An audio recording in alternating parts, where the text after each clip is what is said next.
already getting herself ready for a good lesson today.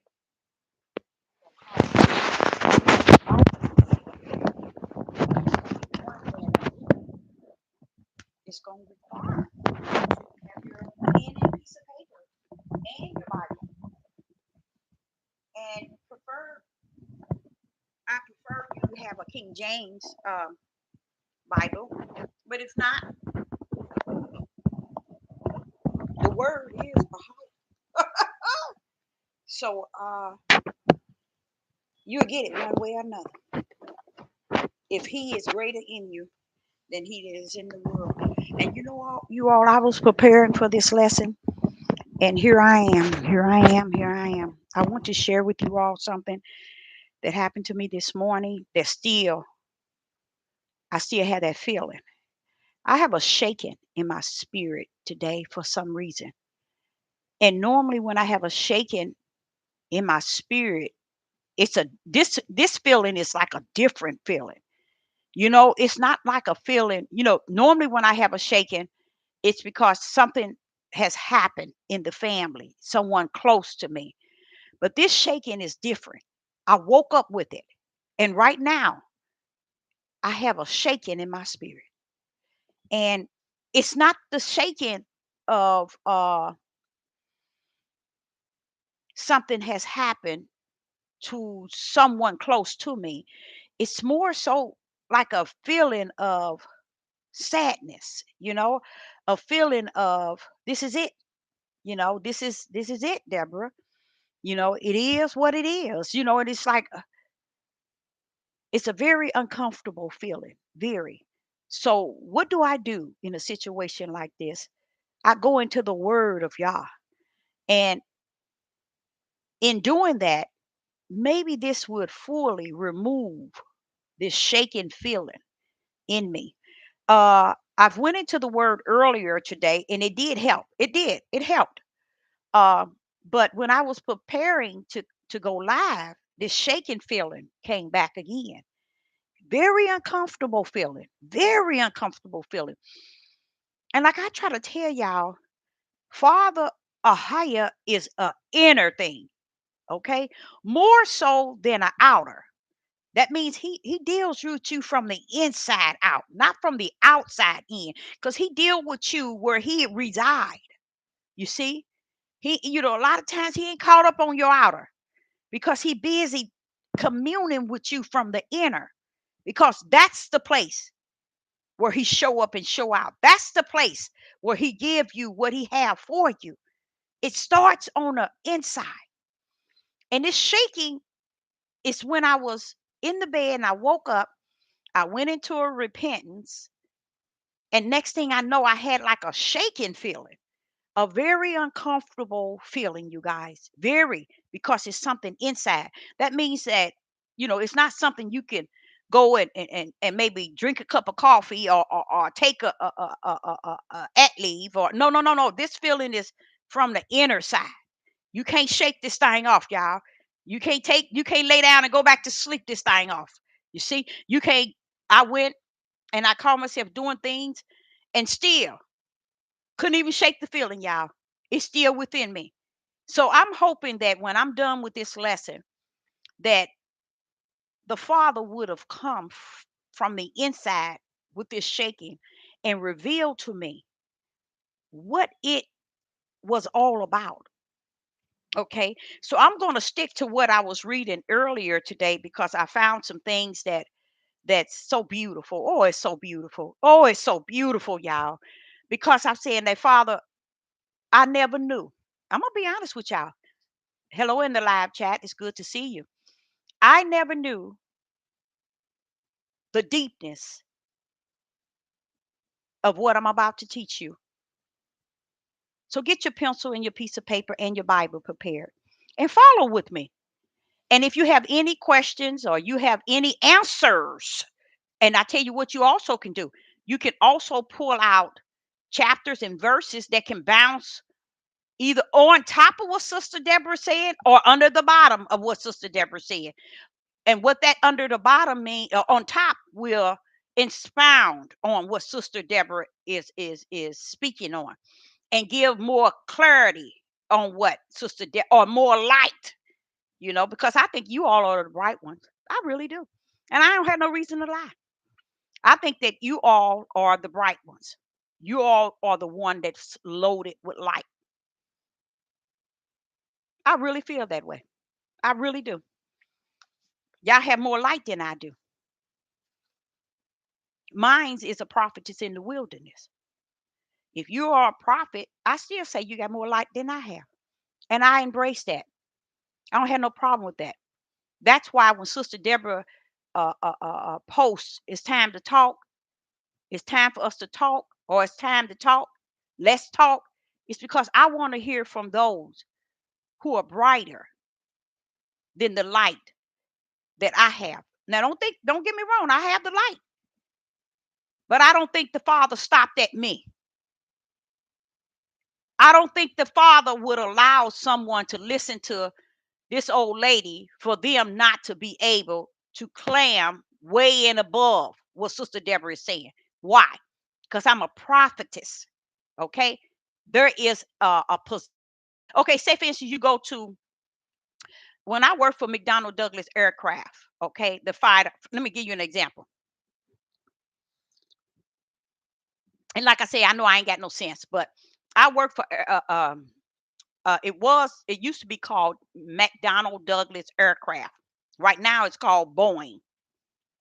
But I used to work where they make the fighter planes. Okay, I was the chef in that building, and that building held about 10,000 employees. Okay, so I would have to cook the morning for 6,000 because that's how many worked that morning shift. And all of a sudden, one day they had a young man, and he was kind of slow, but he had been there for about 15 years, and he was lacking behind. And I was finished, and it was like noon. I come in at 5 in the morning, so my job was complete as far as my heavy load. So he had so many pots and stuff piled up to the top. I said, let me go over here and knock some of these things off. And it's just something about speed that the Father has blessed my arms and hands to have. So I went over there and I went to helping him, and we knocked them things off. So all of a sudden the next day, I went over there again to help him again. All of a sudden, the boss, the head boss, he comes over when I went back to my area. He comes over and said, "Can you go back and help him?" I said, "I tell you one thing, and I'm gonna say it one time. I went over there to help him because that's what I wanted to do. My position is a chef. If you want somebody now, see, I was doing it out of my heart. And you come telling me the next day to go help him. I tell you what you do. You got your mother's number? You better call her up and tell her to come down here and help him." Oh, they held a big meeting on me. So what? I don't care. That's just where I'm at, you guys. No, I don't care. You want to call the police too? You can call whoever you want. They had a big board meeting on me. The big dogs came down. It took a week. And I got wrote up, and his name was Robert Paul. But see, one thing Robert Paul didn't know, it was this black man named Sidney Lee. He had been there for 30 years. He was the head chef and the head manager. That was my brother. You see, I mean, brother to the brother of the brother, spiritual and natural. He went in there and talked to Robert Paul. He said, "I can't seem to do nothing with him, Deborah. Come on. We just going to prepare for the meeting." Just telling me.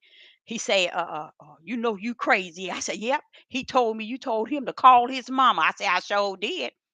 And did you know we went to that meeting? All these old rednecks, all lined up. Me and Sidney Lee, the only one there.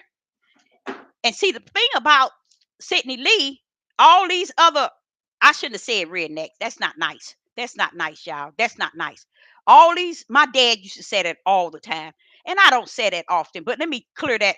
All these Gentiles, elderly Gentiles, all around the big desk, and we at the board meeting. So Robert Paul, he's another Gentile, but he was one of them real hardcore racists.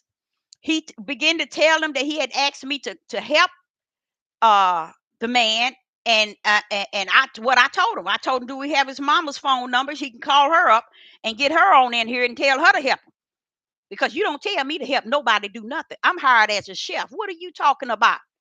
So what happened is, when they asked me, was that true what Robert Paul said? I said, yeah, that's true. And them men bust out laughing. They were turning red. They thought it was so funny. My boss man, Sidney Lee, sitting there looking, trying to hold his composure. Sid was just standing there. He was sitting there just listening, trying not to bust out laugh like all the other Gentiles was laughing. And they said, when Robert, this lady was hired as our chef, and they went on and telling him that wasn't my job, and that was nice of me to help him. And then he turned red. He red, fired up. Y'all taking this lady.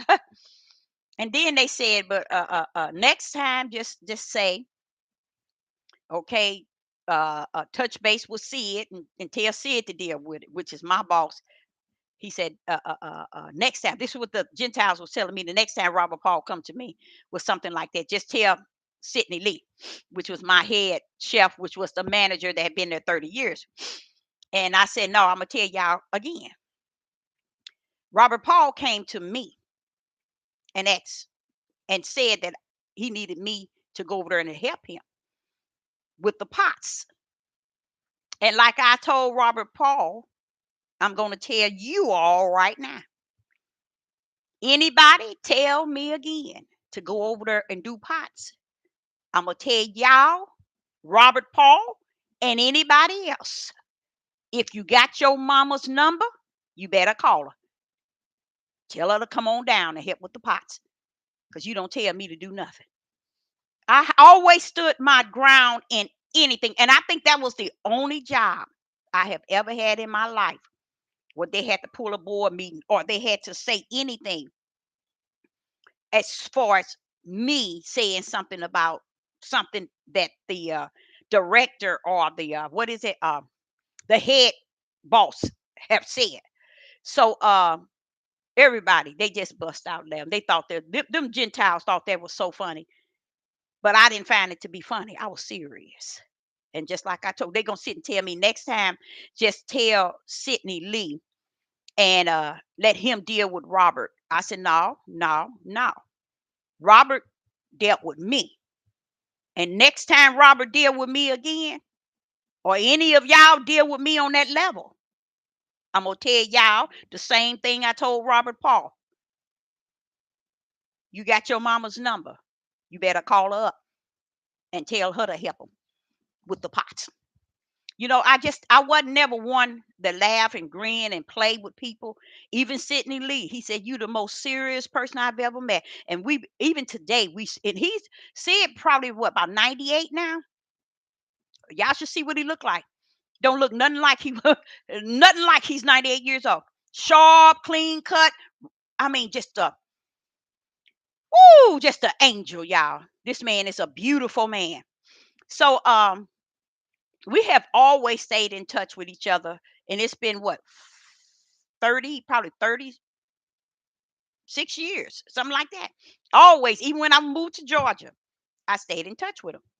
So what I'm saying about that is, I got off the subject, but what I was saying is, it was about what you are called to do as a prophetess. I can teach some things. As long as the Father give it to me, I can put it out there. If he put it in my spirit, I can put it out there. You see what I'm saying? But you all could be called to be teachers, okay? Prophets, evangelists. You could be those who are out there to give a right now word to the people. So what I'm saying is, I believe that you all are the light for this day and time. See, Sister Deborah been dealing with Sister Deborah since he was a little girl. He didn't stop at me. Oh, no, no, no, no. And he always remind me of that. So you could be the light as well. Matter of fact, your light will be brighter. You see? And yes, there are light that is brighter. And ain't nothing wrong with that. Matter of fact, that's what make unity be what it is. And I'm gonna show you what I mean. And I'm seeing how he turning me around in this conversation because we're gonna read scriptures where Ahiah wanted you to be the light to the Gentiles. How you like him now?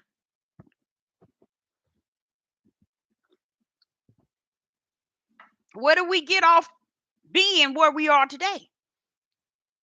Out of the order, but yet in his will. Hallelujah. But out of the order, but yet in his will. Don't ever think that Sister Deborah got more or brighter than you are. Because when he looks low, he don't see nobody as brighter as the other. You know? Because he knows what he has invested in individual, but he don't see as if someone is brighter than the other, but he knows what he has invested in you, like he knows what he has invested in Sister Deborah. So when y'all don't even know, when Sister Deborah is saying it's time to talk, I'll be waiting for y'all to bring more light on the conversation in which we are talking. I be desiring that. My ex-husband would tell you.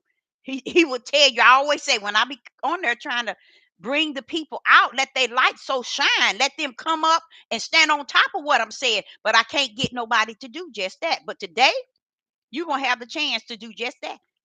And like I said, get your pencil and your piece of paper and pencils out, and we are gonna talk. Um, and don't ever limit yourself to Sister Deborah. A higher is higher and way beyond what Sister Deborah is, was, or going to be, or any of that. Always know if he's greater in you, he's greater than Deborah and anybody else. So don't ever think if he's in you and he's greater, then you are just as great as he that is in you. And it doesn't stop with Deborah or this man who say he this or this woman who say she's this. You just as greater.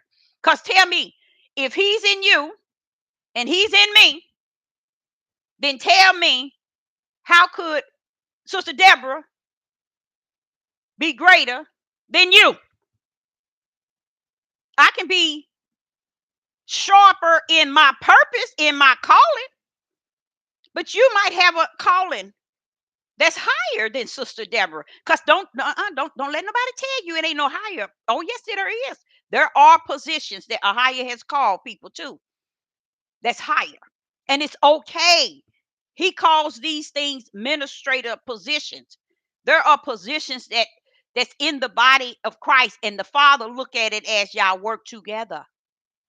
Work together. Because when I look down at y'all, I look at it as the body of Hamashiach, which is the world calls body of Christ. One. See, we busy looking at all you this and you call this, you this and you this. That's why I don't take heed to these men that say that they're kings, rulers, and leaders.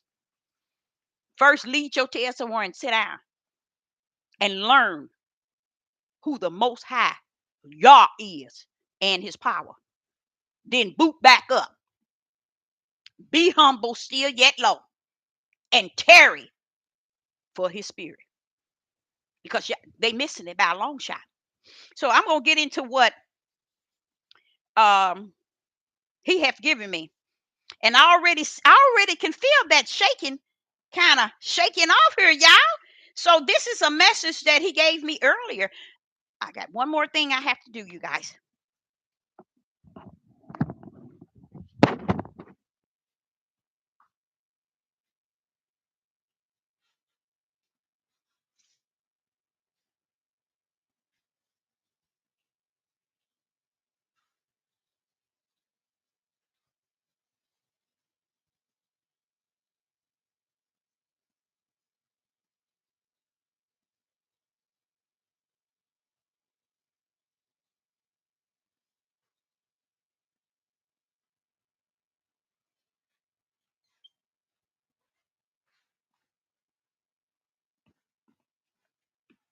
I'm glad that he teaches me every day.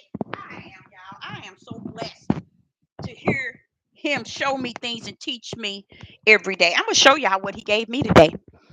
And we're gonna climb on top of this and we're gonna hear this and we're gonna see really what's going on here. Okay. Um, I have several topics. I know you all have not heard, and you might have. There is what they I heard it from uh is they call themselves redetached. And they are a they I think they're over in Europe, but they cover United States all over the world, and they trying to get people to understand pretty much. They're more so detached to America though, so they might be in America, but they're Europeans. Let's put it like that. And they're trying to inform people the best way they can, and they don't have all the answers, and they ain't gonna get the answers of how they are getting ready to transfer the power over. That means um, Biden is going to go in and sign over power to Bill Gates and his group. And it has the title of it is health, not health awareness, health something. And they say it's supposed to take place. The signing is supposed it's supposed to take place February the 27th. I don't care if it take place or not. I'm walking in the light.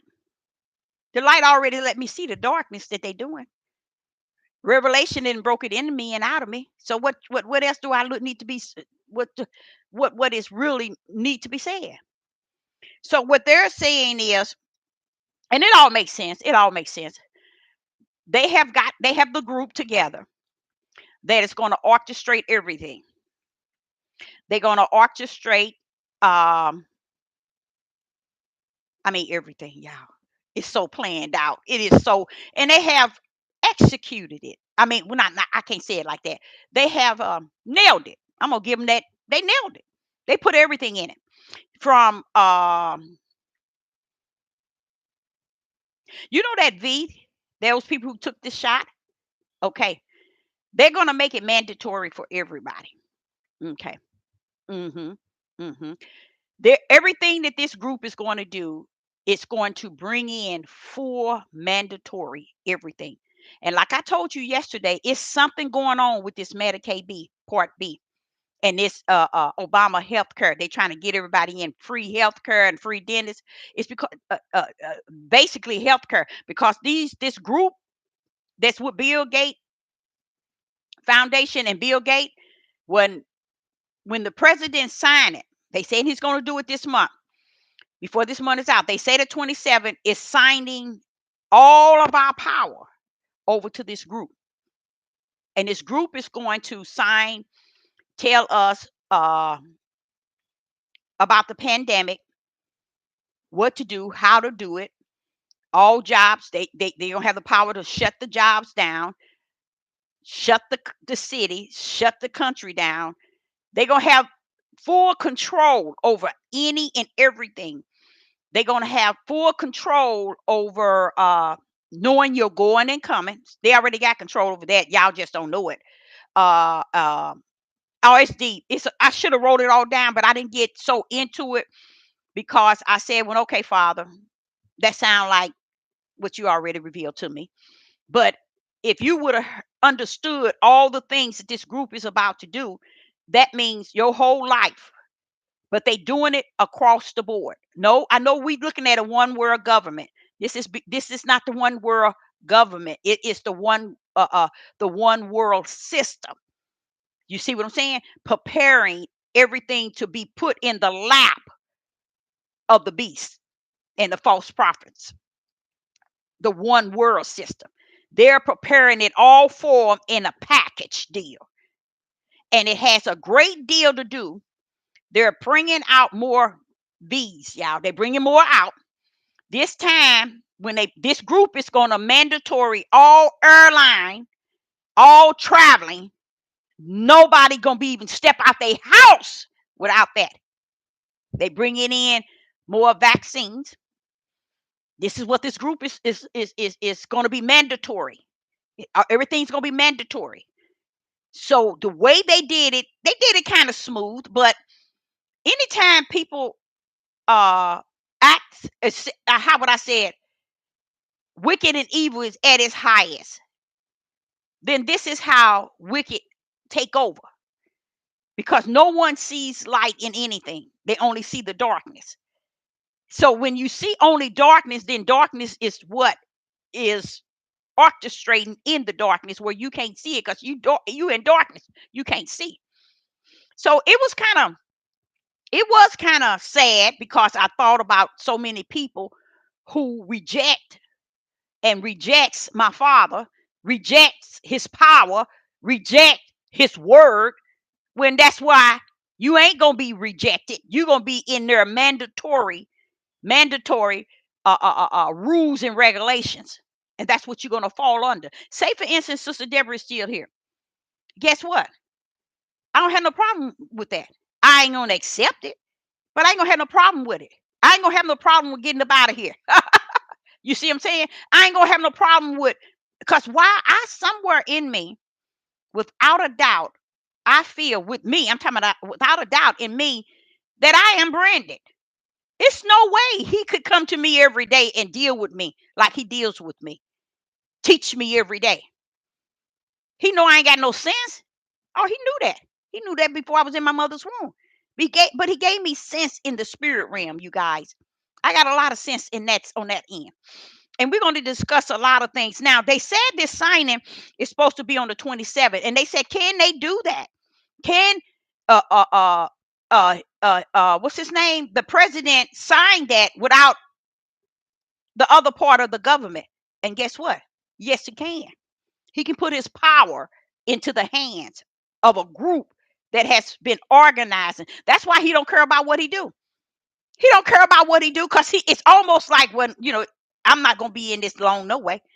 And he's gonna flip it over. Whether he do it in February or not, all around the world, those who are digging this stuff and digging in it and disappointed of it in it all over the world, they already know it's going to take place. They already know the day. They know it's what time period it's going to surround. All this stuff about Turkey, all that stuff was a lie, baby. That little thing with Turkey, all that stuff that they telling you that's happening in China and happening in Russia and Ukraine and in Turkey, all of that stuff is a set up from the flow up. It's a part of still the one power. Okay? And that's what this here one signing, when the president of this country signed the rights of the people over to this group. And when he signed that, that means this group now control us in this country. And it already got its list down of what they're going to control, the currency, everything. And you might say, when they're going to take them a while. No, it ain't, baby. Not the way they got it set up. You have to have heard the way they broke it down. And in their minds, it's like, well, how can it be stopped? How can it?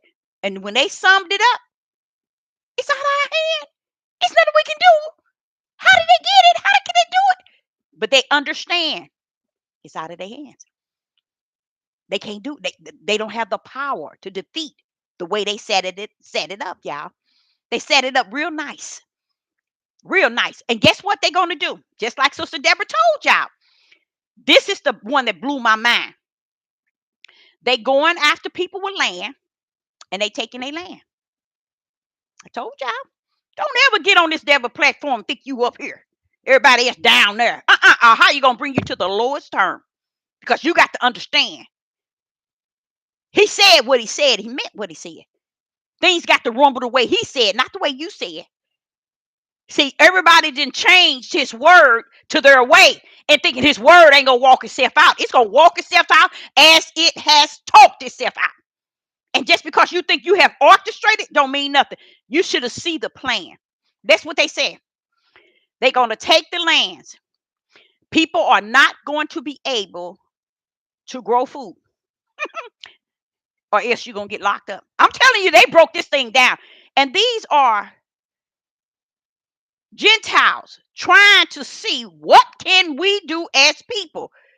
We have no power. It's nothing we can do. What can we do to stop it? They sitting here on one accord said, ain't nothing we can do. How can they do it? It's too late, y'all. The Father said it's over too. And I'm like saying, okay, I can see it. I can see it. Hey, I can see it. And I told you all, people who goes out and make you think that they up here and you down here, the Father don't give a rest behind where you thinking how high you are or how low you are. His word is going to stand for what he said it's going to stand for. It ain't going to be the way Sister Deborah wanted it to be. It ain't going to be the way they want it to be, nor you. It's going to walk itself out. All you have to do is salute it and trust that he got it in his hand. He knows what he's doing. He's know exactly what he's doing. That's all you have to do is salute it. But you just can't salute it on the outer man. You got to salute that thing on the inner man where he resides. Greater is he that's in the inside. Salute that spirit of Yah in you. Let him know that, all right, Father, I see the work of your will. And don't try to, like these people trying to figure out, well, what can we, but guess what I like about what they said, you all, on Nationwide TV? You mean we can't even fight? It's out of our hands. They don't have any tools to fight this. I don't care what they come out on the ground with. You can't beat it. They set it up too pretty, y'all. And the thing about it, the way they set it up, it was years ago in the making. So it's where it needs to be in this day and time. Told y'all we on that hour. We better wake up. You on that hour, okay? Now they say that's going to be y'all didn't heard of it because it's called something to do with health. Because they're going to mandatory everybody in this country is going to have the V. And if you don't, you gonna have it. I'm telling y'all, this time it ain't gonna be. Do you want it? Do you want your kids to have? No. That's not what they're talking about this time. Because they found a way that they're gonna make sure everybody has it. That's what this group is for. It is to master this whole country and everybody else's country. They got those over in their country mastering it so they can all bring it into one. But it's gonna start with making sure everybody has this. No traveling at all. You ain't gonna even be able to drive your car. I'm telling you, they got it together. Just like people don't understand, they got so many different armies underground waiting to battle with people who go up against them. It's off the chain. But guess what? It's just closer to my Father Yah getting us up out of here. That's all that says to me. That's all it says to me. So another thing was, he said to me earlier today, around about 5, he said, Deborah, what you see is not what you see. What you see is not what you see. Do anybody understand what he mean by that? What you see is not what you see. Only thing I can think of, what you see in your natural is not what's in the spiritual. You see what I'm saying? In a sense, saying what you see is not what you see. I'm gonna have to wait on him for that, unless anyone in the live chat might have you all have he ever said something like that to you? What you see, he said, is not what you see. That's deep. That's deep. That's real deep. Okay, now I'm gonna take y'all a place where everybody let me stop bring that back down, Deborah. You know what else I found out today, y'all? I found out today, he keep telling me to stay in my lane. He keeps saying you got a lane, run in your lane, Deborah. Stay in your lane. Keep your eyes, keep yourself focused. Stay in your lane. Guess what I realized, y'all? Guess what I realized? This is a lane that I am put in for security reasons. I am placed there like a hedge around Joe. Praise the mighty Yah. Because I'm like saying, you keep saying this lane. And today he was saying, Deborah, grip the lane, it is spiritual. It is protection that I have put you in. That's why that lane, you're not supposed to be caught up on the left and the right, and those is running a gap. And even though ain't nobody bother me, I still say, wow, that is some lane. Because if it's a lane that I have to, now y'all got to understand, this lane ain't natural. I used to run track. This lane he talking about ain't natural. I know y'all didn't know that, did you? You didn't know that, did you? This lane that he keep telling me to stay in, it ain't natural. It ain't natural. Okay? So he was dealing with me on that today, and that felt good. It felt good. So in February, they said something about the president gonna sign this thing February 26th, 27th. I don't know, and I could care less. Sign it up and sign it down. I know who has the power of it all, over it all. So you can sign it in, you can sign it out, you can sign it up, and you can sign it down. It don't matter no more. I told y'all. He said it's finished. It don't matter.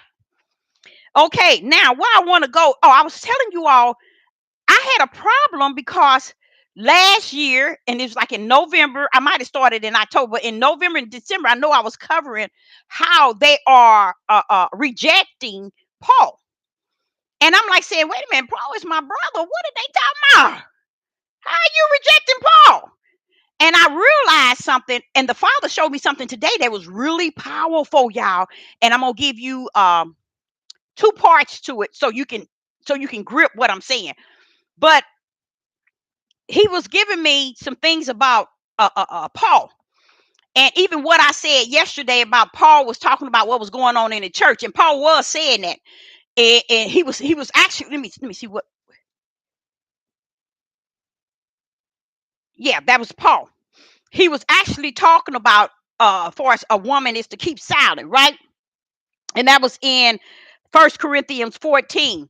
And but I want something to show you that the Father showed me today. I was like, okay, all right, I see that. I like that because it's another an example I can give you all that one can bounce off of and understand it in its fullness. Now, what I couldn't understand was what is this beef against Paul? Now you're talking about a man that been dead thousands of years.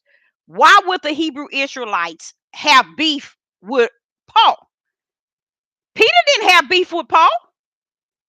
Peter did not have beef with Paul. Guess what I found out, y'all? Oh, Father, help me, help me, help me, help me, Father, y'all. When he asked me, did I see why they have beef with Paul? I said, no, I just think they sick. You got beef with Paul, you just sick. He said, Deborah, Paul is speaking like you. Paul is speaking spirit and truth. They don't know nothing about that. When he told me that, I was like, Father, that sounds so simple. He said, he is. He said, Paul was cutting up from the flow up. And when he talked, he spoke spirit and truth. I was like, is that why they couldn't get it? He said, yeah, that's why the Pharisees couldn't get it then. He was speaking spirit and truth. That's why the men today can't get it. Because they're not of the spirit, nor of the truth. When the Ruach comes, it's coming to teach you all things. These men don't know anything because they don't know spirit and truth. And that's what Paul was teaching. And that's why they couldn't grip it. So he went, the Ruach is supposed to also bring you back to remembrance. And I remember probably a couple of years ago, I used to teach about, I taught probably 3 or 4 messages regarding Paul had to stand down when it come down to speaking in tongues. Why? Because Paul was explaining to them that it's better to not speak in tongues, but to speak that which you can understand what you are actually saying. Because if there's those that come into the church that's just new and not aware of, then they come in there and you throwing them off in a sense. And Paul says, I'd rather know what I'm saying when I'm talking to people than to speak something I do not know. Well, Sister Deborah come in and say, okay, Paul, I'm going to stand on top of you now. How is it that Sister Deborah can stand on top of Paul? Because Paul had something. Paul, no, let's watch this here. Let me show you how I can stand on top of Paul. Because Paul was talking about don't deal with tongues in the church because he would prefer to speak in a tongue that he knows what he is saying, so that the people can, if he knows what he's saying, and then he can give it to them, it's better for him. Because if he speak in tongue, he don't know what he's saying. Paul was 100 times 100 correct. But I can stand on top of Paul. When how can you stand? Someone might say, when how can you stand on top of Paul, Sister Deborah? It's because Paul didn't have the interpreter of tongues. Sister Deborah do. So I understand Paul saying, hey, Deborah, I'm staying away from tongues. I don't understand it. Sister Deborah don't have to stay away from tongues because I received the gift of speaking in tongues and to interpret the tongues in the church. You see what I'm saying? So Paul is correct. He said if he's in the church, don't speak in it, because if you don't have an interpreter, you should not be speaking. He is 100% correct. 100 times 100% correct. But how can I stand on top of Paul's head? It's because y'all gave me something that he didn't give Paul. That's how I can stand on top of Paul's head. Wouldn't you see? So I'm the one Paul say that if there's not, Deborah is not there, nobody ain't got no business speaking in tongues. That's what Paul is saying. He said, furthermore, if I'm there and I'm speaking, I want to speak in a tongue in which I am aware of what I am saying, because I cannot interpret what I am saying. You see what I'm saying? I want to know what I'm giving to the people. He's correct. Who wouldn't? When you don't have the gift of interpreting. That's the only way I could step on top of Paul's head. That's why men cannot turn around and tell a woman to keep quiet. And we're going to cover that too, because the Father showed me something in that. Men can't tell a woman to keep silent and keep quiet, nor could Paul. That's what he shared with me today. Because what he gives one, he might not give you. So therefore, you can't tell this one, you're not needed because I don't have it. So you're not needed. That's what the body of Christ, which is the body of Hamashiach, is made up of. Different parts. So one part of the body can't tell the other party, oh no, we ain't gonna have you here. We don't need that. You can't do that.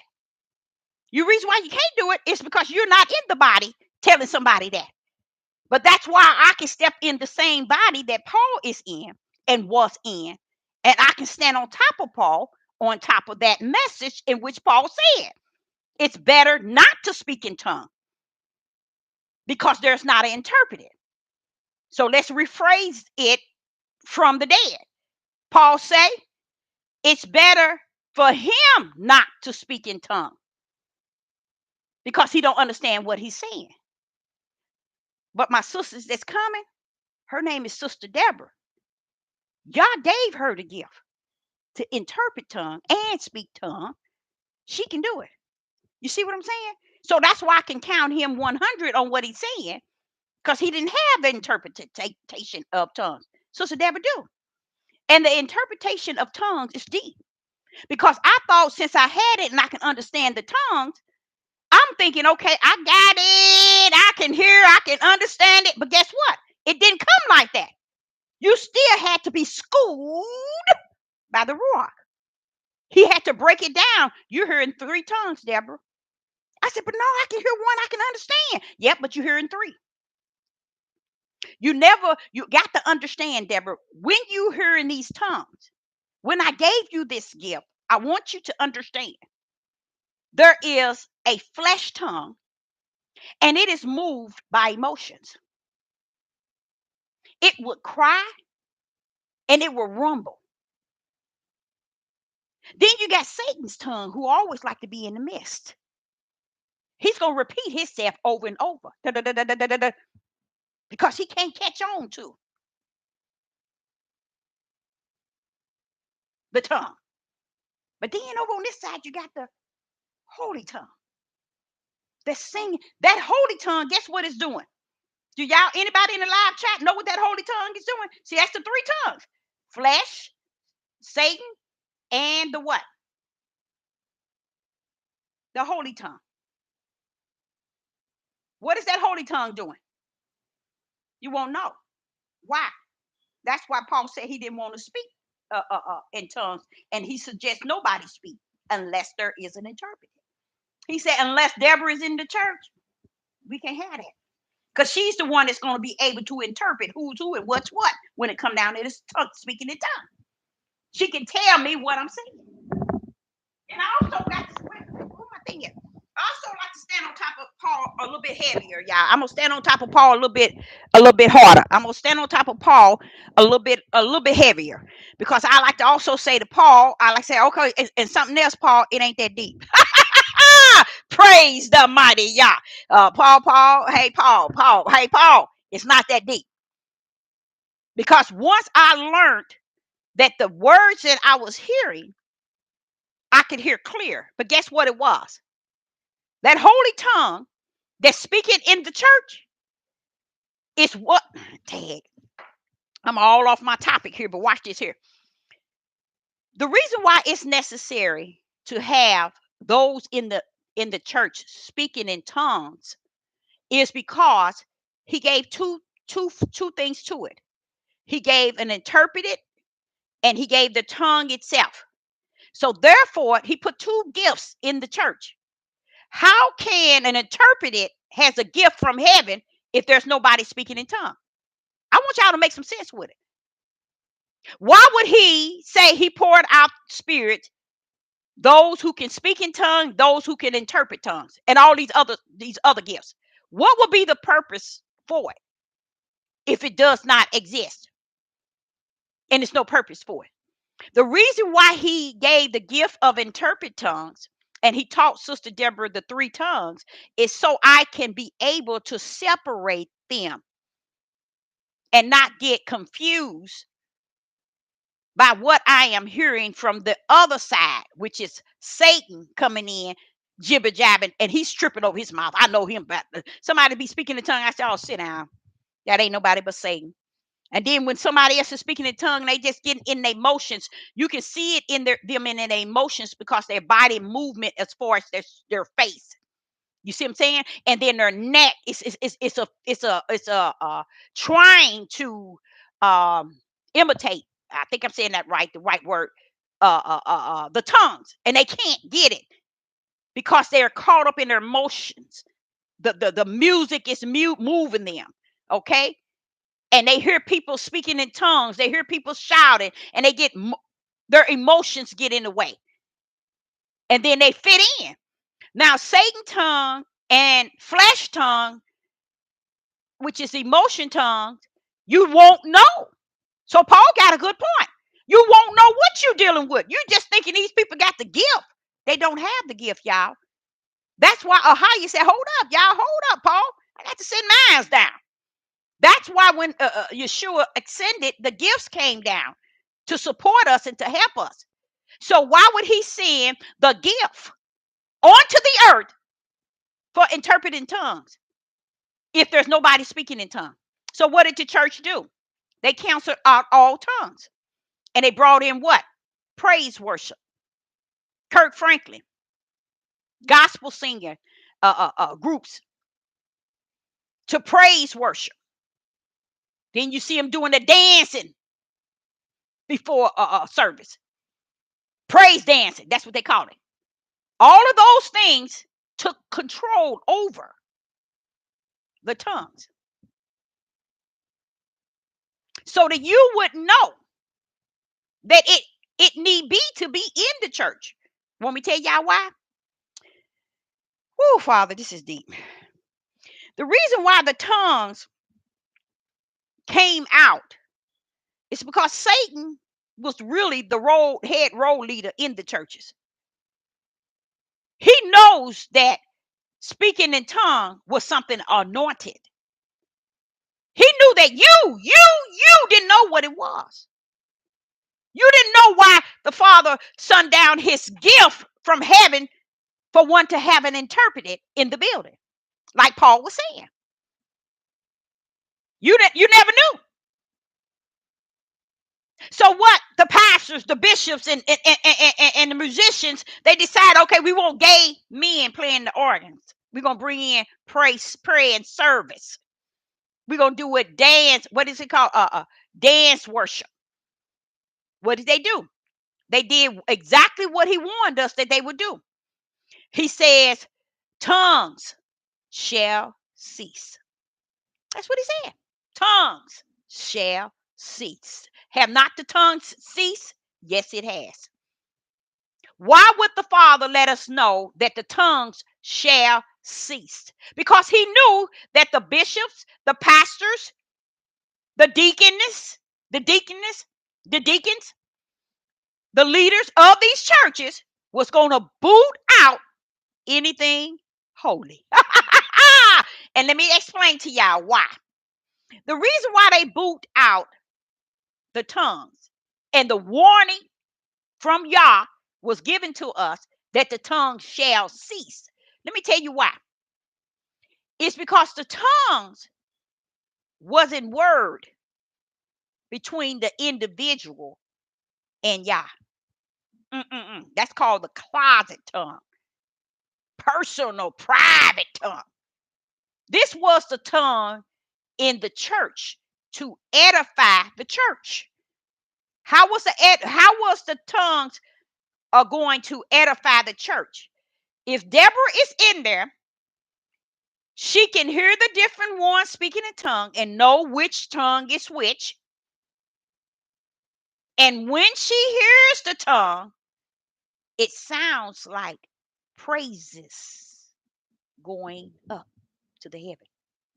What do he say? When praises goes up, blessings come down.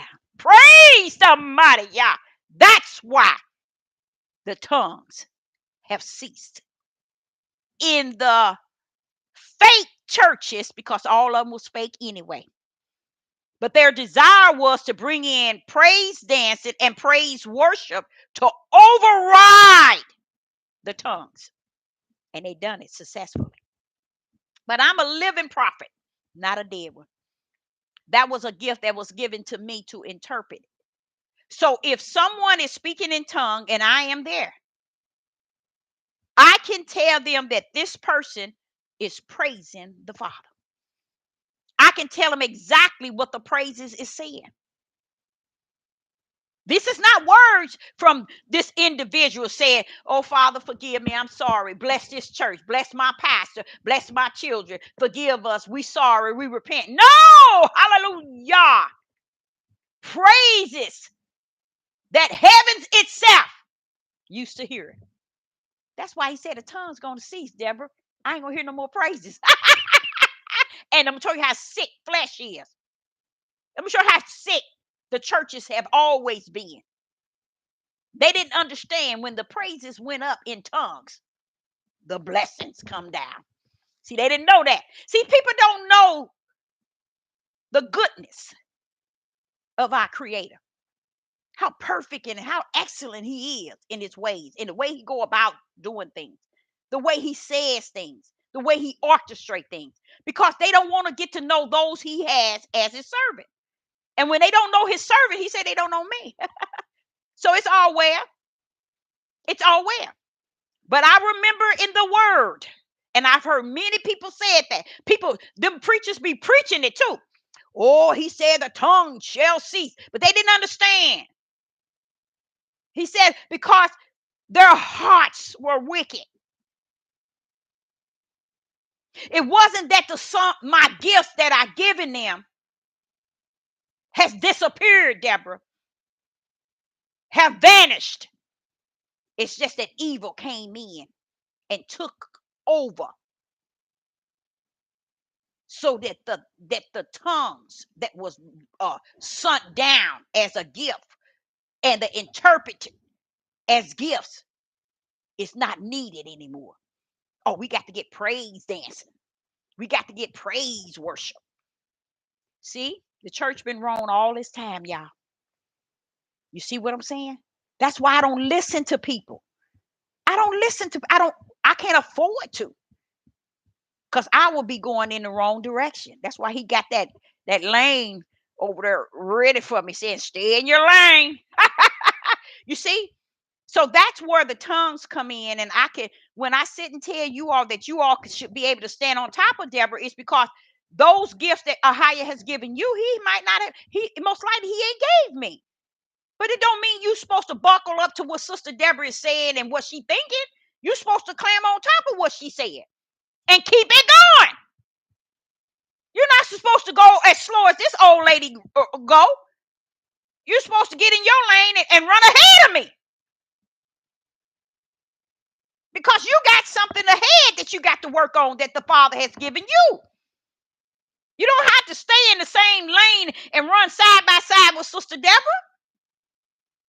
Climb on top of her. Run ahead of her. Don't just stand there thinking because the flesh, y'all supposed to follow the flesh of flesh. Oh no. Okay? So I want to get into something that he was sharing with me that's going to blow your mind. It's going to blow your mind. And I just want to start off in Isaiah 42. In Isaiah 42. Now, I didn't ask for this, but it was given to me and I like it. So that's why I was saying to you all about Paul. There are some things that the apostles had back then that Sister Deborah can climb on top of. You see what I'm saying? Because where I'm at today, okay, what he given them, he might not have given me. But what he's given me, he might not have given them. That's why I knew that Paul was 100 when he said that it's best not to speak in tongues if there's not an interpreter. A lot of people took that as oh, we're not supposed to speak in tongues because nobody don't know what nobody said. The devil, that's what happened. The church was loaded with wicked and evil. They weren't going to understand no way. So what little spirit was in there, they ran them out so that the church can be fully darkness. Y'all get it? And that's what it is today. Okay, in Isaiah chapter 42, we're going to start with verse 6. Isaiah chapter 42 and verse 6. I don't know if you all took out your pencils and your piece of paper. Can you put this here in order and then circle it? And you're circling it because this is the Father's brand. When you hear them say in the biblical, in the study guide of this biblical book, you hear them say it is written. It's letting you know what is written. What is written? Heavens has already written it down, y'all. So when we get down here, we can keep on going to dumb city, but heavens has already orchestrated it. So the first thing you're going to put in that circle, you're going to put righteousness. Second, you're going to put belief. Believe. Third, you're going to put faith. And the fourth one is fear. Haven't y'all heard when he said, I didn't give you the spirit of fear, but of a sound mind? He's letting you know the flesh, you don't have the spirit of not the flesh. He said the spirit of fear. You don't have a spirit of fear. Did not he say that? It is said that I didn't give you the spirit of fear, but a sound mind. So what kind of fear is that we have? That's one of the brand. It has to do with him, y'all. It's him. That's the type of fear. He's letting you know I didn't give you the spirit of fear. You know how you have that fear in the flesh? That's not what he's talking about. And that fear you thinking in the spirit that you have, like you have in the flesh, he's letting you know this spirit I give you, it's not a spirit of a spirit of fear, but of a sound mind. See, that's a lot of them don't understand that because that's one of the brands. It's a different kind of fear. You shall fear the Lord thy Yah. That's a different kind of fear because it's founded in his brand of who he is for his name's sake. Now, when you get to Isaiah, so circle, put a circle and put righteous, belief, faith, and fear. And now we're going to go to Isaiah 42. And I'm going to show you what you should have been doing. And you have failed the most high or higher. That's why I tell you all, salute whatever you hear in this book that says, Yah said. Salute that thing. Repent if you find yourself stumbling in that area of where he's sitting here telling you what he said. And we didn't listen to everybody else saying, did. But what about what he said? Salute what he says. That's what Yeshua was doing on the mountain. What are you telling Satan? It is written. Where was it written? Yeshua, where was it written? What he kept telling Satan. It is written. Mean heaven had already got it jotted down. He'd already told him. Okay? So I want you to understand when it says it is written. That means that you don't have to run behind Sister Deborah and men and women and doing everything we tell you to do. Have a relationship with him yourself and let him tell you day by day what's what. Okay? No, and Isaiah, I hope you circle that and brand. That's a brand of Yah. Okay? Anybody that have those brands are for eternal heaven. You won't go to hell like that. Praise somebody, Yah. You can't, because that's his name. It's wrapped up in his brand. You're branded for his name's sake. You're branded for his name's sake. Okay? Now, in 42 in verse 6, it reads, I was wroth with my people. Is that 47? No, I'm sorry. I'm in the wrong one. 42. Isaiah 42. I'm in 47. Isaiah 42. You got it. And 6. It says, I, Ahiah, have called thee in what? Anybody know? It says in verse 6, I, Ahiah, has called thee what? In what? Anybody know?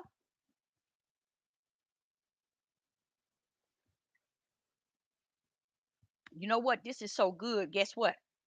Only one person can answer that. What is he saying? Verse 6, Isaiah 42 and verse 6. I, Ahiah, have called thee in what? I still ain't got nobody pulling it up. Come on, somebody, so I can move on. He said he have called, there you go, in righteousness. Is that one of the brand? Is that one of the brand? Yes. But how did it get to be one of the brand? That's right, righteousness. Do you see where he said he called? He called thee in righteousness. You see, this is the reason why nobody can tell you who you are in him. And they can't tell you how to walk this way, talk like this, and look like this, act like, sit down, clowns. You see? Now listen to what it says. And will hold thy hand. You see what he say? He said, I will hold thy hand. And will keep thee. In what? What he called you for? Righteousness. Isn't that one of the brands? Yes. Now watch this here. And look here. What does it say? And will keep thee. And you see that word there? What is that word? Give. You don't see love. You say give. Wait a minute. Where is love? No, Deborah, it says love. No, give. Thee for a covenant of my people, for a light of the Gentiles. I'm going to show y'all where y'all messed up from the floor up. And everybody in the live chat, I'm addressing you with this. I'm going to show you how long y'all been lost. Y'all saying that you were supposed to be in the light to the Gentiles. Just as Sister said 3.5 years ago, I told you all 3.5 years ago, if we were here all them 400 years, it's something we should have been doing. It's something about being here that many years just to go out and be about nothing. No, we've been stiff-necked rebellion, disobedient, and whoremongering, hatred, murdering, killing one another, disrespecting my Father, dishonoring him, polluting everything he stands for. 400 years. You think you're supposed to get reparations? You need a good homemade tail whooping. We all do. That's what we need. And we need that to come from y'all. Something that we can feel. That's the only thing we're entitled to. You talking about some reparations? No, you need a good homemade tail whooping. That's what you need. All of us do. Father, I know I ain't got no sense. We all need it. Now I'm going to go over verse 6. And this is what you should have been doing. 400 years passed. And some. And we talking about they did this, they did this, they did this. What did you do? 400 years in captivity. And you want somebody to run to Torah and pick up Torah. And what Peter said we couldn't even hold a Torah. That's what Peter was telling the Pharisees. How y'all gonna put a yoke around the Gentiles when we couldn't even hold up what Ahia had put us in? Same thing. They want to wrap what they can control you all in.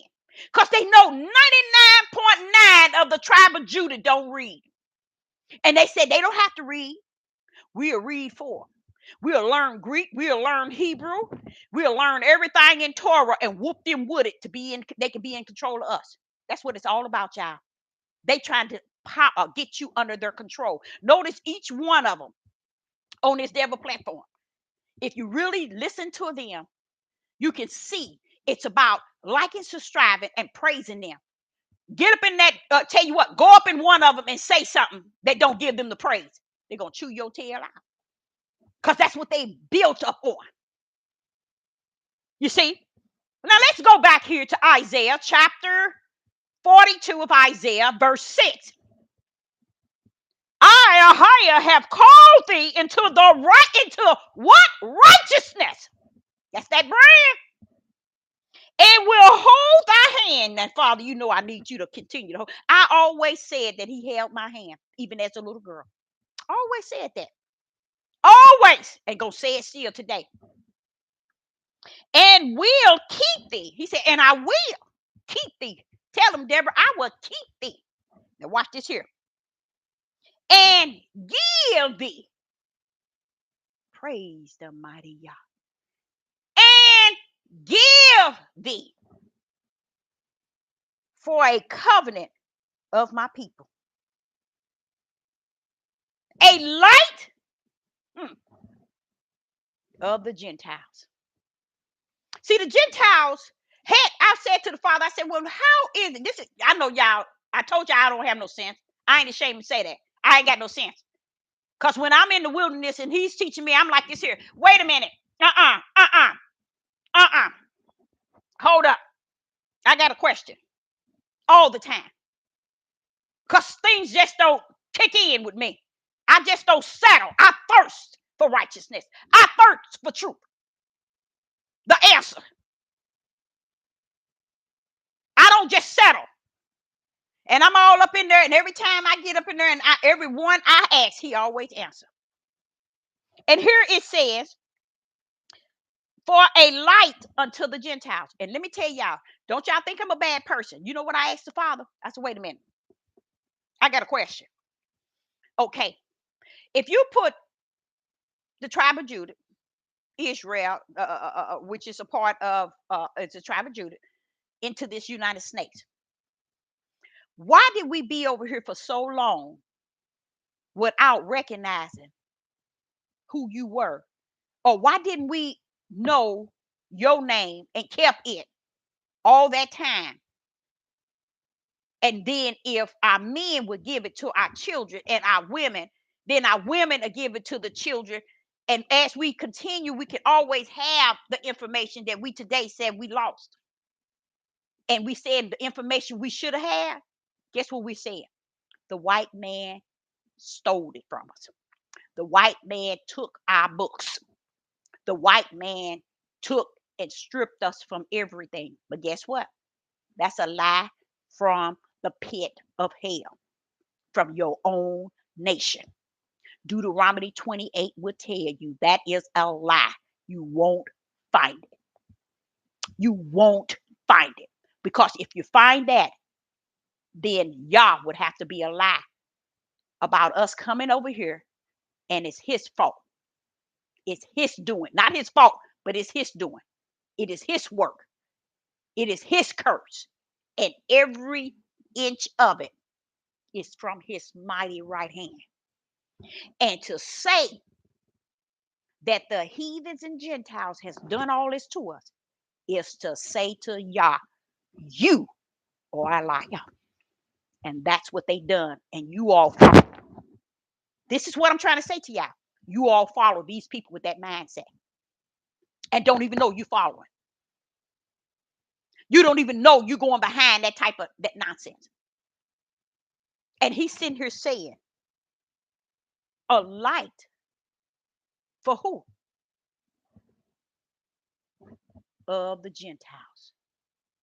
We were supposed to had a light. Y'all, we was the one supposed to conduct ourselves away that would have seen the light. Do y'all see what I'm saying? Because it didn't make sense to me that all those people come over here. They could have been singing and praising and humming on that ship. And when they got over here, even if we had one or two that could remember, go over to Africa. We got some of our tribes over there, and they'll tell you they still remember it. They still remember in the promised land because their forefathers gave it to them. Y'all don't get it.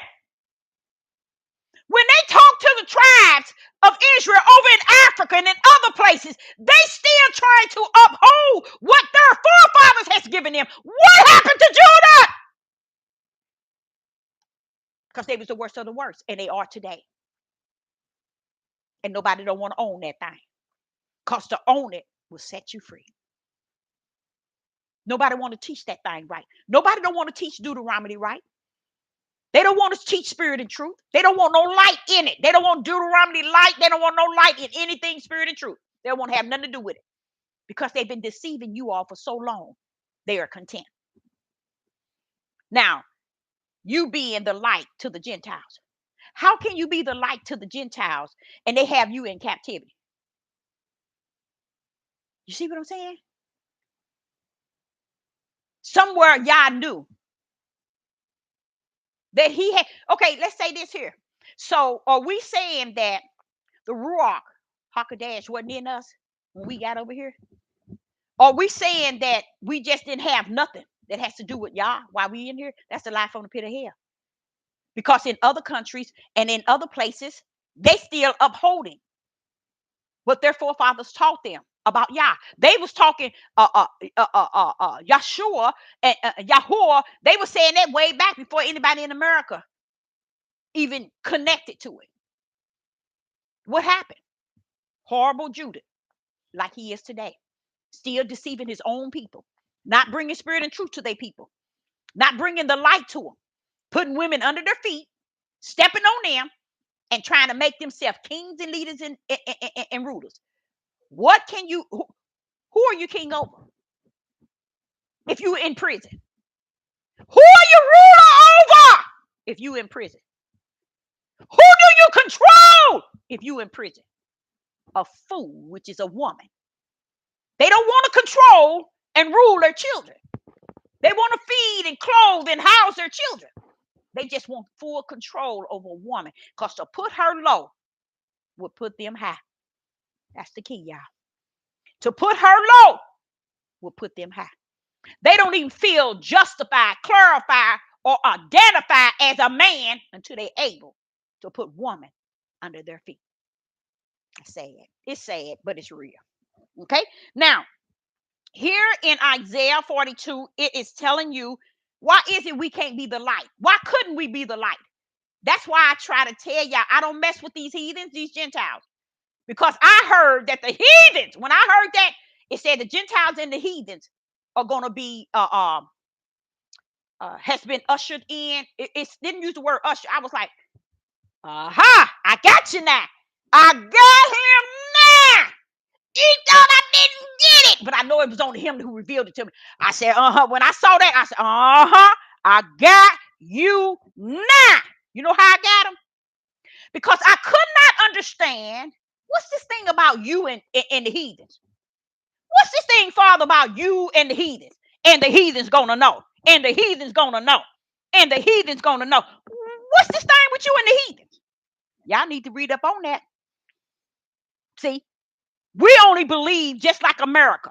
We are so up in her rectum. We do identical the way she does to the people, and us as a people, we do the same things to our own people. Our own men do it to our own women and their children. The same way America do unto Judith, okay, and others, is the same way Judith do unto their people, especially the men to their wives and their children. Ain't that sad? That's why they're still in her rectum and can't come out. Then you get over here to Ezekiel 36. Let me show you. See, one thing I'm going to tell y'all, some of y'all don't know. Yah is a fire. He is a fire. A consuming fire. He'll breathe this thing in you, and you be walking around here looking like you. Wait a minute. Let me get that. Ezekiel 36. Watch this here. Y'all think I'm kidding. Watch this here. Ezekiel 36. Ezekiel 36. I'm gonna show you. I'm gonna show you how he rumbled. How about that? How about that? In Ezekiel 36. Watch this here. Watch, y'all ain't gonna get it. There go another one. Went over your head, didn't it? You didn't get it, did you? Another one went over your head. You ain't gonna get it. You ain't gonna get it. You ain't gonna get it. Another one gonna go over your head. Watch this here. Ezekiel chapter 36 and verse 19. And it says, Ahiah is talking to Ezekiel about Israel that was scattered. Watch this here.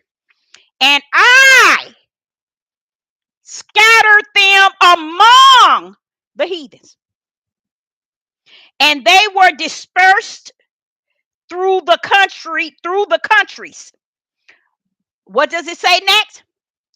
According to their way and according to their doing, I judge them. He placed them in areas according to their way and according to their doing. See, there's a way that's in the tribe of Judah that's off this chain, and I've been saying it for the last 4 years. No, you ain't gonna get nobody to hear you, because he already said it. But they can't hear it. Baby, they can't hear if I don't give them the ear to hear. They can't hear. They can't see if I don't give them the eyes to see. This need me. Now, we go back to Isaiah 42. We finna cut up from the flow up right now, y'all. In Isaiah 42 and verse 6, you see the light you were supposed to be while you was over here. Now watch this here. To open, this is what you're supposed to do, y'all. To open the blind eyes, to bring out the prisoners from the prisons, and them that sit in darkness out of prison houses. Okay. Verse 8. I am, hallelujah, Ahiah. That is my name. Okay. And my glory will I not give to another, neither my praise or graven image. Now here we go in verse 9. Behold, the former things are come to pass.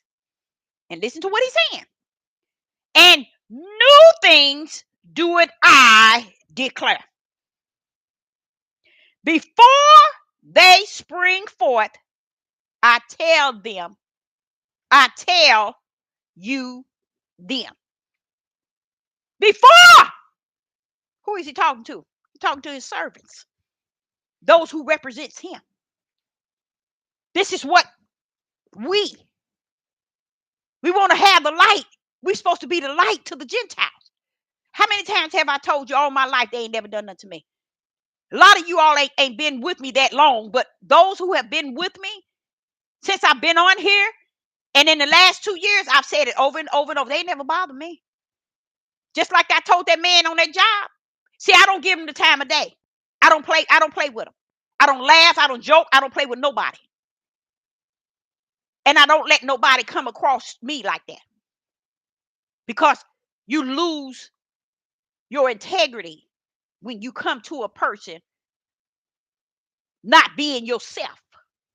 You don't have to kick in people's faces. You don't have to smile. All my life, they told me, you don't never smile. What I'm smiling for? Maybe you don't look good to me. So what am I smiling for? You see? So, and I used to tell Gentiles that all the time. What are you talking about? I don't smile. What am I going to smile for? What are you giving me to smile for? When you are living, yeah, you are too. Okay? So, in Isaiah 42 and verse 6 through 9. Okay? So he's telling them, us, honestly, remember the light that sit upon a hill? When you up on that hill, you see everyone sees you. He's just letting you know that's who you should be, representing him. Instead of we as a people here and you're uniting with each other. Why are we uniting, Deborah? Say, Deborah, why should we unite? Because we all went through something, y'all.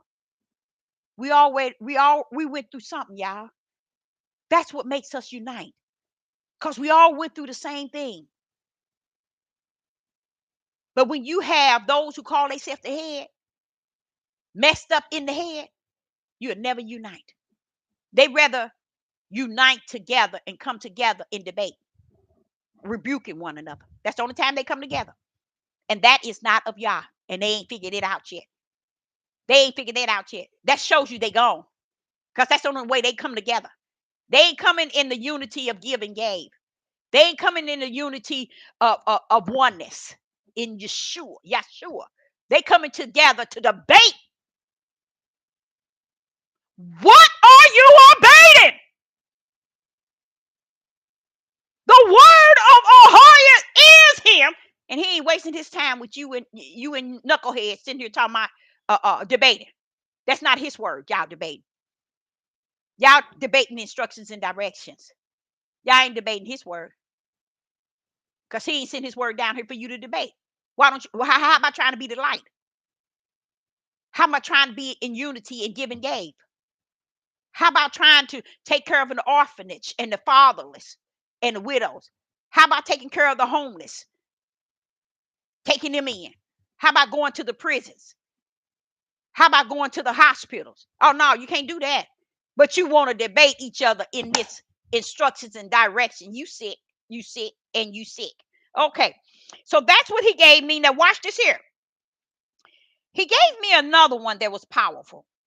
Isaiah 49 and verse 6. Isaiah 49 and verse 6. Now, I want you to understand in Isaiah 42, you see where verse 6 it says in Isaiah 42 and verse 6, I, Ahiah, have called thee in. You see that? In. righteousness. See, you in it. You are in it because you're branded by it. See, this is what he was saying about Paul. That's why they don't understand Paul, because they're not spirit and truth. See, if they had the Ruach HaKodesh, the spirit of Yah in them, and the word, then they would already know. They would already feel it. But because they don't, they can debate, they can go up against Paul because they didn't understand what Paul was saying. Talking about his writing is too hard. No, I understand Paul. And I understand those, I ain't gonna say all of it. I understand how the Catholics has also put their part in it and how they have smeared some things. And y'all gonna let me show it to y'all right here tonight. But let me show you Isaiah chapter 49 and verse 6. Isaiah chapter 49 and verse 6. 49 and verse 6. Isaiah 49, chapter 49 and verse 6.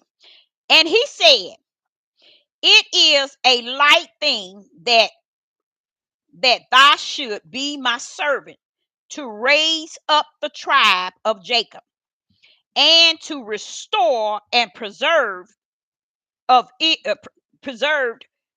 Israel. I will also give thee, there go that word give, thee for a light to the Gentiles. Why ain't these Hebrew brothers on the corners talking that? Can somebody answer that? You can't. Why ain't they on the corner talking like that, y'all? What is going on, Isaiah, Jeremiah, and Ezekiel? I feel you. Because your calling is my calling. My calling is your calling. I feel you. The only thing different, I'm not dead. I'm living it in this day that many of them spoke of. And then you going to tell me I need to shut my mouth? Ain't nobody told me that. But I'm going to wrap that up too with y'all. When they talk about women to keep silent, I'm going to wrap that thing up and I'm going to wrap it down. I'm going to show y'all what the Father revealed to me. Okay. Now listen to here. Listen to what Isaiah 49 verse 6 says. And he said, it is a light thing that thou shouldest be my servant to raise up the tribes of Jacob and to restore and preserve of Israel. I will also give for a light to the Gentile, that thou mayest be my salvation until the end of the earth. What is salvation? Anybody know what salvation is? Who in the live chat can tell me what salvation is?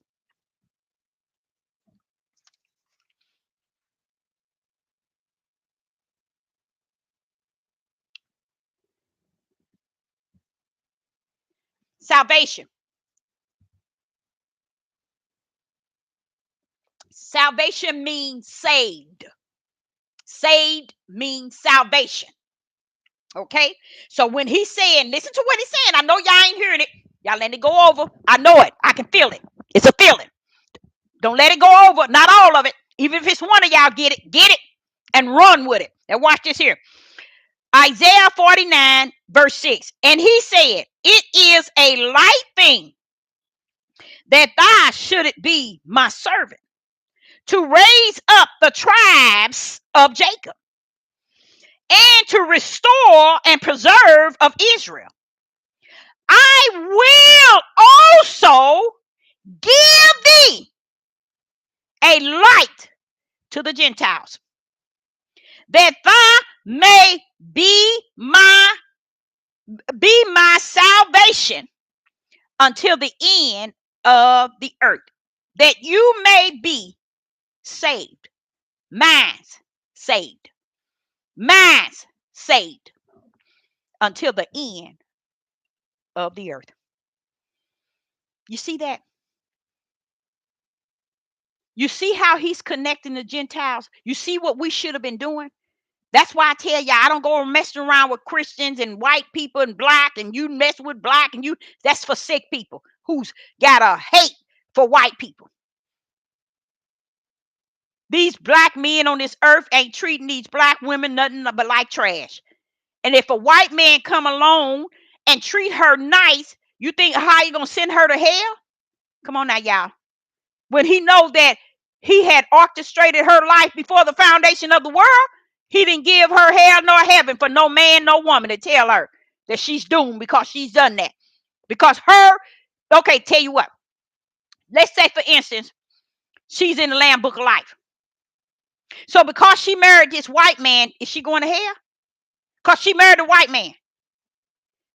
I suggest anybody, because if you think that as sick as these tribe of Judah is, and you thinking they're going to wake up one day, or not all of them, sit your tail down, because all of them got to be somewhere close to it, because ain't now one of them telling those it's not. We got to stop. See, in Romans chapter, I think it's 30 and 30, in Romans chapter 1, verse 30 and 31, he said, even those who have seen no problem with doing so. See, men don't understand. They were supposed to be the one that also buckle up against these men and tell them what is right. But what they doing, they're supporting each other in all wrong. And when I say all, I ain't talking about like 99.0.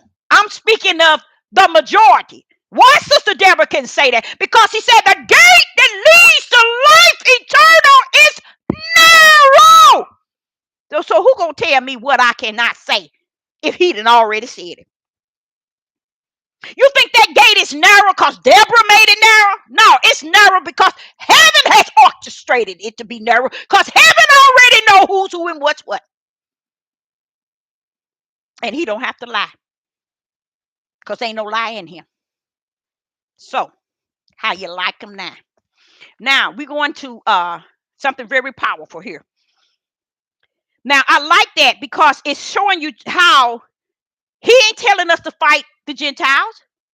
He ain't telling us to go up against them and do this and do that.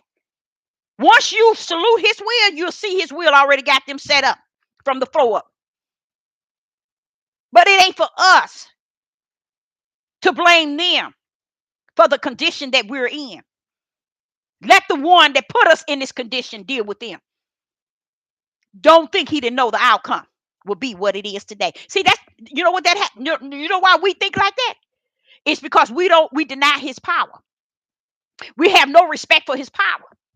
His power then orchestrated everything from the beginning to the end, and we run around here and tell him what to do with it today. You're supposed to salute that thing. Father, Yah, your will. We run and we might say we can get over here and say, I'm sorry, I repent. No, baby, you ain't sorry until you salute that his will is totally 100 righteous. Even when you don't understand it, even when you don't like the idea of it, even when you see what's going on, you still salute his will. That's the best thing can happen to me, is to know that his word going to continue to walk itself out. You know why? Because I'm going to be walking with it. Now, I'm going to be in my lane, though. I'm going to be running with it in my lane. Okay? Now, this is where we finna go. We finna go into a dangerous spot. Our men are saying that Paul is not legit. They took out certain things and they master it into their own understanding. This is what Sister Deborah is telling you. You'll never see me go grabbing other books. It's too late for all that, child. It always been. That was to confound and confuse you all, that these men know more than y'all because they found some books that have been taken out. How are you going to look for books that have been taken out and you ain't read the book that's in? How are you going to look for Enoch in every other book when you ain't heard the book within? Those books that have been taken out, where did they come from? Where did all those books come from? The book that you don't know. The main book that you say they were taken out, you haven't even mastered it. What you saying, Father? Tell them, Deborah. Genesis chapter 1, verse 26. You ain't even mastered the beginning. So how are you looking for books that's lost? I don't get it. How is it there's lost books when you lost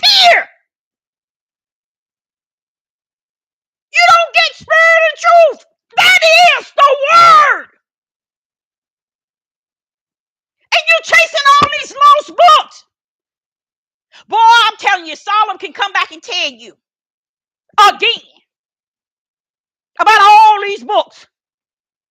Much studying. That's why you're ever learning.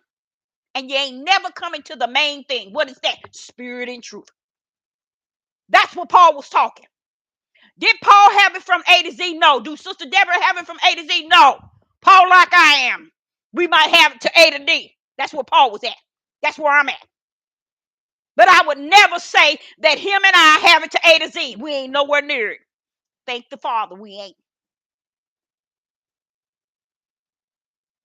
Okay, now we're going to go to Galatians. Galatians chapter 5.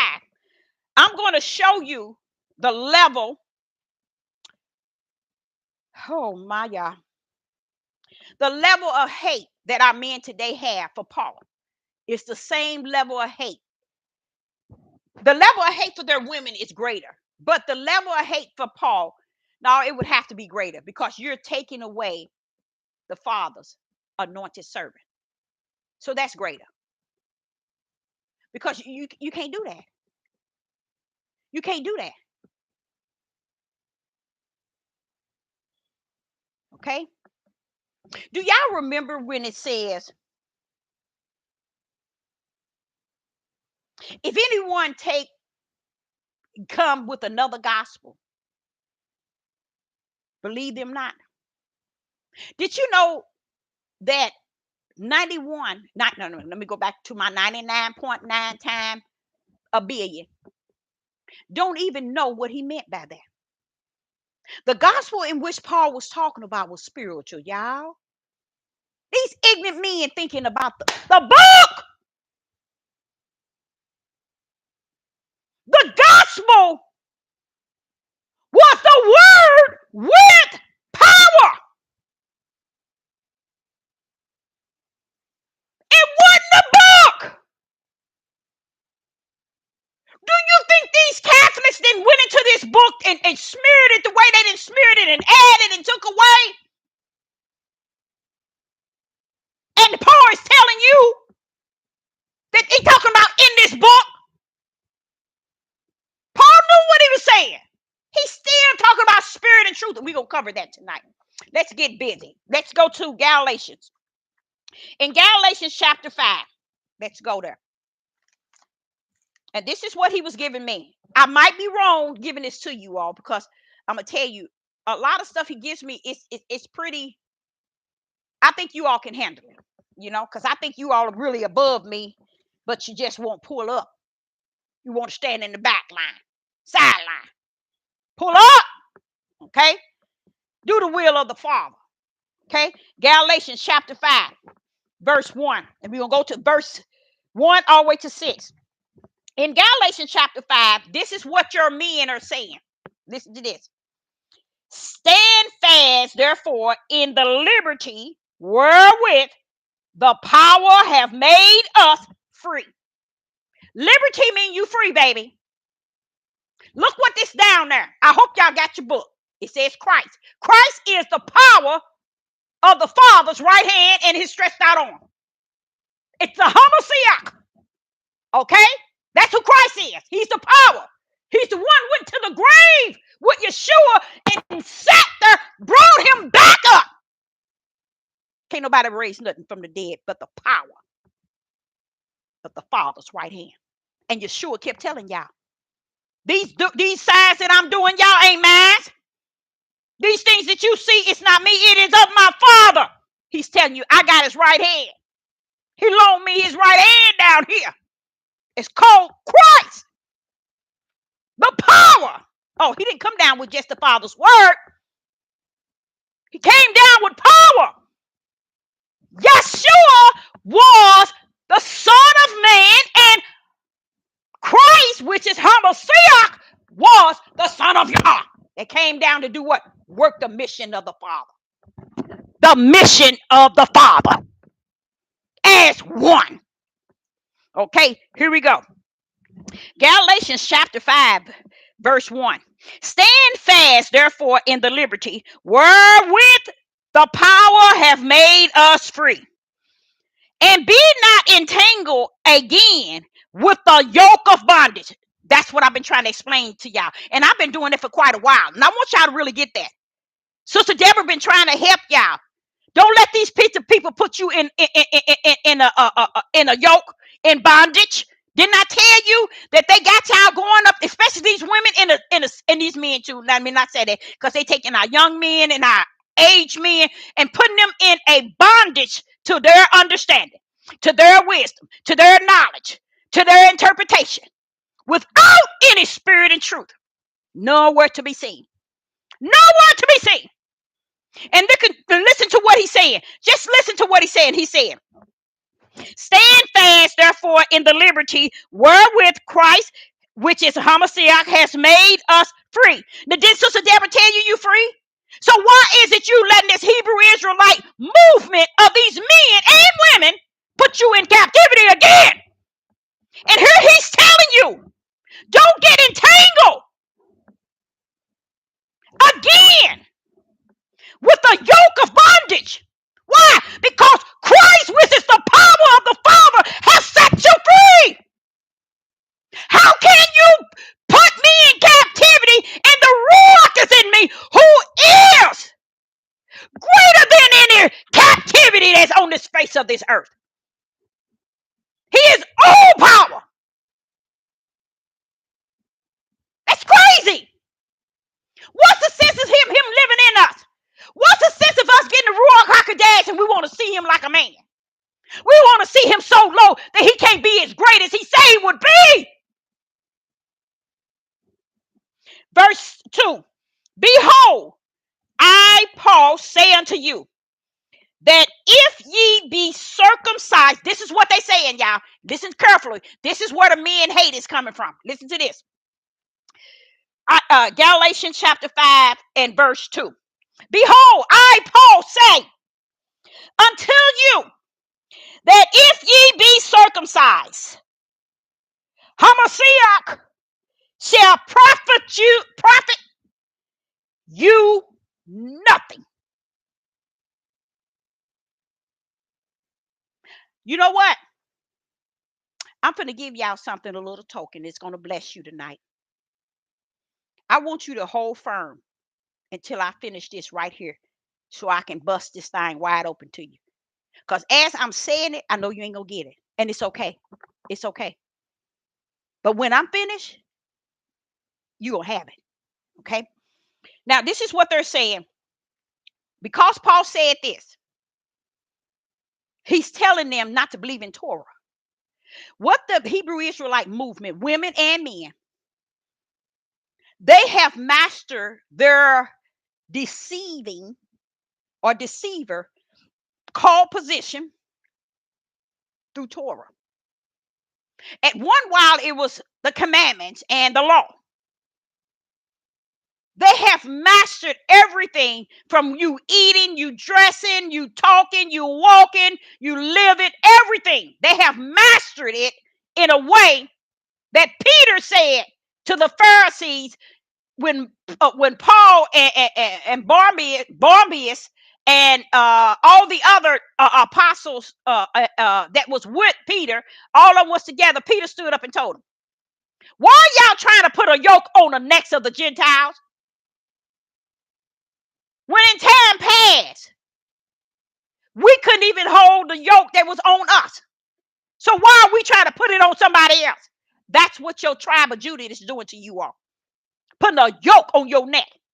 And Yah is telling you he have set you free through the liberty of the power of Christ. And you run around here in captivity with them again.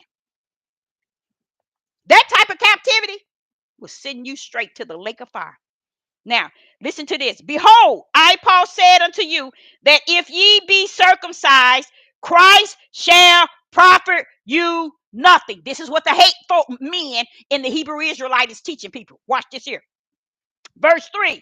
For I, Paul, testify again to every man that is circumcised, that he is a debtor to do the whole law. The whole law. He's talking about those that are circumcised is debtor to do the whole law. Here, Paul now. Verse 4. Christ, which is the Father's right hand, which is his power, is become of no effect unto you, whosoever of you are justified by the law. Ye are fallen from grace. Hear me out. Let me see what other. Let me finish it. Verse 5. For we through the Spirit waits for the hope. Hallelujah. What is Paul telling them? What is he telling them? Where do y'all see it? Do y'all see it? Look at verse. Look at verse 5. For we through the Spirit, we through our spirit waits for the hope of the righteousness. By what? By faith. See, these men don't know what they talking about. They can't teach y'all. They don't know. Going back to what I was telling y'all in the last 2 years, it's spirit and truth that they don't know. They don't know. They simply don't know. Now listen to what Paul says in verse 5. We in Galatians chapter 5 and verse 5. For we through the Spirit, that Spirit is Yah, wait for the hope of righteousness by faith. Didn't I tell y'all? I hope on your paper you see those two words are the brand. Those are Yah's brand. Faith and what? Righteousness. Now let's go on. Verse 6. For in Yeshua HaMashiach, neither circumcision availeth anything, nor uncircumcision, but faith which worketh by love. It's by giving it. He's getting you that. He's giving you that. Giving you the righteous, and he's giving you the faith. You can't get faith nowhere, y'all. You think you can run in the store and just pick up faith? You think you can go in this church and they're going to give you righteous faith, belief, and fear? You think you can just pick them things? Them things are spirit. And that's what Paul is talking about. That's why the men today don't get what Paul's saying. They can't understand his writing. Ahia orchestrated it so you couldn't get it. You can only get it and receive it in spirit and truth. And when you don't have the true Ruach HaKodesh, it's impossible to get spirit and truth. Now let me break that thing down to you. What Paul is saying here about circumcision, he's telling them, who is Paul dealing with? Who in the live chat know who Paul dealing with? Who is Paul dealing with here? Anybody know? Come on, somebody. I'm gonna stop right here till somebody tell me who. Just one. Just give me one. Tell me who Paul dealing with. Who is Paul dealing with? One person. Who is Paul dealing with? Come on, somebody. Who is Paul talking to? Who is Paul dealing with? Who is Paul called to? Who is Paul anointed to? Who was Paul called to be a servant to? Who was Paul talking to? The Gentiles. Perfect. I love it. Paul was talking to the Gentiles. Because see, the Pharisees and other nutballs would tell the Gentiles, no, y'all got to do it like we did it, like he told Abraham and Moses. Y'all got to get circumcised, or else you ain't going to be able to be saved. Paul's sitting here telling them, if you get hooked on being circumcised, because they tell you circumcised, you fall in their law. Christ come to set you free from that law.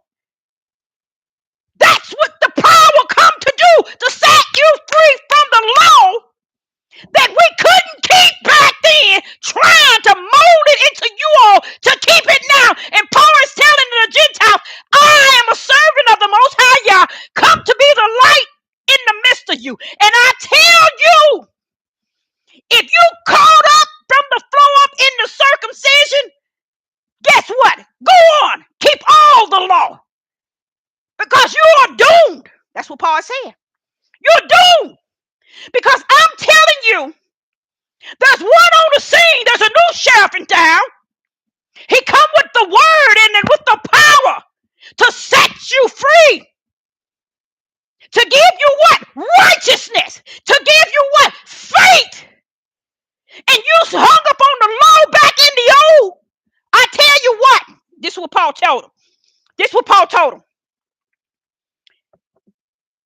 Christ is become no effect to you. Because you want to hang on to the law of the old, of Torah. And I'm trying to tell you, wait a minute, there's a new sheriff in town. And you keep wanting to hold on to the law of Torah. You want to hold on to the law of the old. Peter stood up and told him, wait a minute, y'all, we can't put no yoke on their neck. We couldn't even handle the yoke that was on our neck. How are we going to put the yoke on their neck and we couldn't even handle the yoke on ours? And that yoke is that bondage that these Hebrew Israelite movement put y'all in. Sister Deborah been on this Deborah platform trying to tell y'all are set free. And you're free indeed. So that's what Paul said to him. There, listen to what Paul tell him. Christ is become of no effect unto you. Whosoever of you feel justified by that law. You think you gonna get in the kingdom through that law? I tell you what, Christ don't mean nothing to you. Stand down, power. Stand down. Let him go. And that's what I say to y'all today. It's over. It's over. They denied the power, which is Christ. Today, hear Paul telling them then, Christ is no effect to you. Because you want to follow the law of Torah. You want to follow the law that he told Abraham and Moses. But wait a minute. Wait a minute. Yeshua said, I ain't come to deal that right. I ain't coming to change the laws. I ain't coming to deal with the prophets. I come to fulfill what? My Father's will for a new sheriff in town, for a new deliverance, and for new things. Old things pass away, and you become a new creature. Oh, no, they don't want to hear that, Deborah. You better stand down. You better stand down. You can't tell these people that. You see what I'm saying? That's why they want you to keep quiet. It's a reason why they want you to keep quiet. Because these women got the power to speak. And they will speak the anointed word of the Most High or higher. And I ain't talking about the silly women. Follow them silly women. That's why he rounded up. Ever learning. Never coming to the knowledge. Let's hear what Paul says. And Paul said this here. Verse 3. Let's go to verse 3. Let's go back to verse 2. Galatians chapter 5, verse 2. Behold, I, Paul, say unto you, that if you be circumcised, Christ shall profit you nothing. Because you running around here thinking you're going to be justified, clarified, and identified because you circumcised. So therefore, you using circumcision over the Messiah. You crazy as I don't know what. And that's what Paul is telling them. See, Paul speaking spirit and truth to them. Only language they can understand is natural, which is the law. See, the law is for the flesh, but Christ come for the spirit. That's why these men are mad at Paul, because they can't comprehend his words, because y'all didn't give it to them to comprehend. Paul is telling them, I'm speaking spirit and truth. But if you want to follow the law, follow the law. This is what Paul said. And he said, Christ, in verse 2, Christ shall profit you nothing. Christ don't mean nothing to you if you run around here trying to follow that law. Now watch what he said. Verse 3. For I testified against every man that is circumcised. He's telling the Gentiles. Because you all went and got circumcised. Because they told y'all that you had to be circumcised to be saved. You had to be circumcised. And you trust in the law of man versus the law of Yah. That come to make you a new creature. To circumcise your heart. You chose to go run after those who circumcise your flesh. Woo, that's deep. So you don't have nothing to do with Christ because you chose the circumcision of the flesh over the circumcision of Christ, of the heart, spiritual heart. Now, this is what he said in verse 3. For I testified against every man that is circumcised, that he is a debtor to do the whole law. So he said, since you run around here, you went out there to get circumcised because you want to follow the law of that law. Tell you what, you in debt to that. Follow all that law then. Go your way. Because you didn't trust in the circumcision of Christ. It's the Father's power who circumcised the heart of man. You wanted the flesh because man told you to get the flesh. I say that unto every last one of you all. You run around here trying to chase the flesh of these people on this devil platform. Kick them people to the curb. You know more than they do. You know more than they do. Okay? Now, this is what the men are upset with. This is what they are upset with Paul. They said he evil, he wicked, because they don't understand spirit and truth. They don't want to understand spirit and truth. Okay, now, verse 4, Christ is become of no effect to you. He's telling that to the Gentiles. He ain't no effect to you. Why? Because you run around here trying to get the circumcision of the flesh, thinking that's going to save you. You turned around and didn't have nothing to do with the spiritual circumcision. You rather go around here and just like I'm gonna set another example, just like baptism. These ignorant Negroes running out here trying to get baptized in the water. Baby, you shouldn't even look at no water until you have received the baptism of the Spirit. That's what really cleans you. Not no dirty water you step in and no dirty water you come out. Not no dry devil going down a wet devil coming back up. Baby, you still the same devil because you still flesh. But come on, let's tell you the true baptism. The one that's coming to baptize you in the Spirit by fire and not by water. They don't know nothing about that, y'all. They don't know nothing about that. They don't know nothing about that. See, that's too deep for them. Now let's go on. And verse 4, Christ is become of no effect unto you, whosoever of you are justified. See, they justified. Oh, I'm in there now.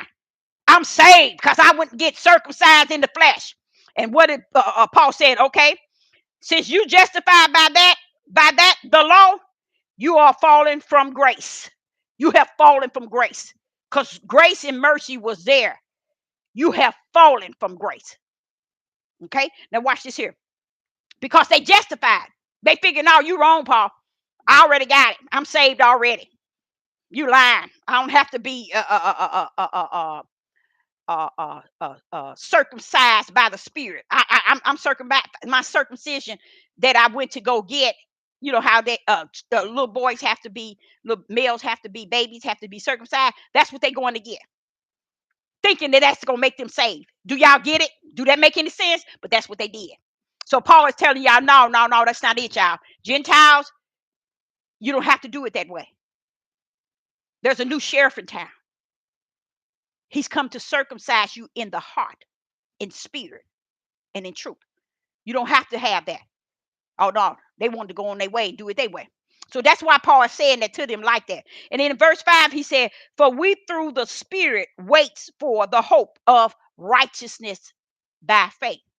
And he's telling them through the Spirit, do you wait on? You wait on it, y'all. You wait on it. What does he say? For we through the Spirit wait for the hope of righteousness and faith. There go that righteousness and faith for that brand, to brand. You already brand, but to seal you down on the earth. Through who? Christ, the power. Oh, they didn't want to wait for that. No, I'm going down here and get my circumcision. That's going to make me saved. That's why Paul is saying that to them.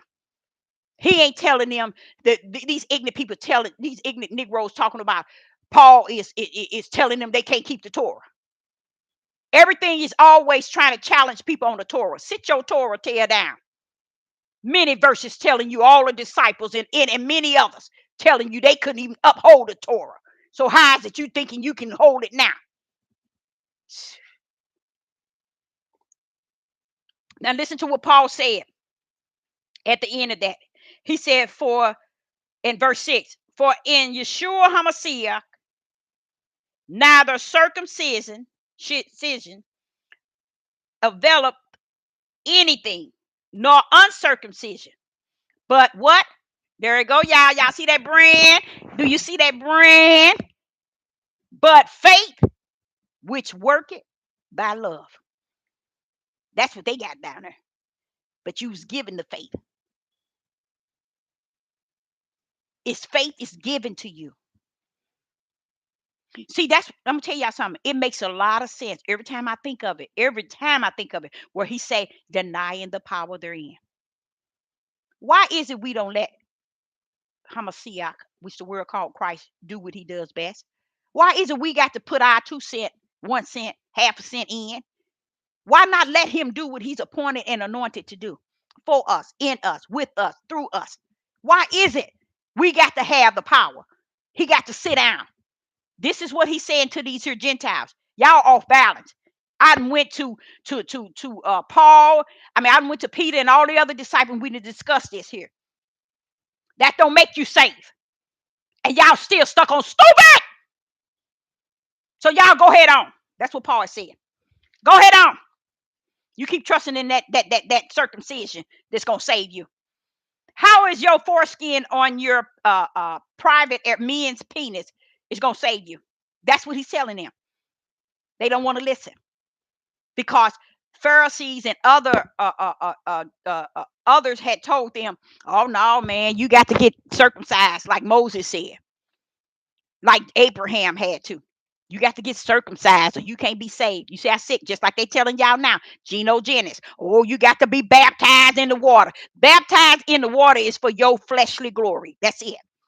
He get glory. That's why he went and got the V and told all of his members to go get the V in their arm every stage they can.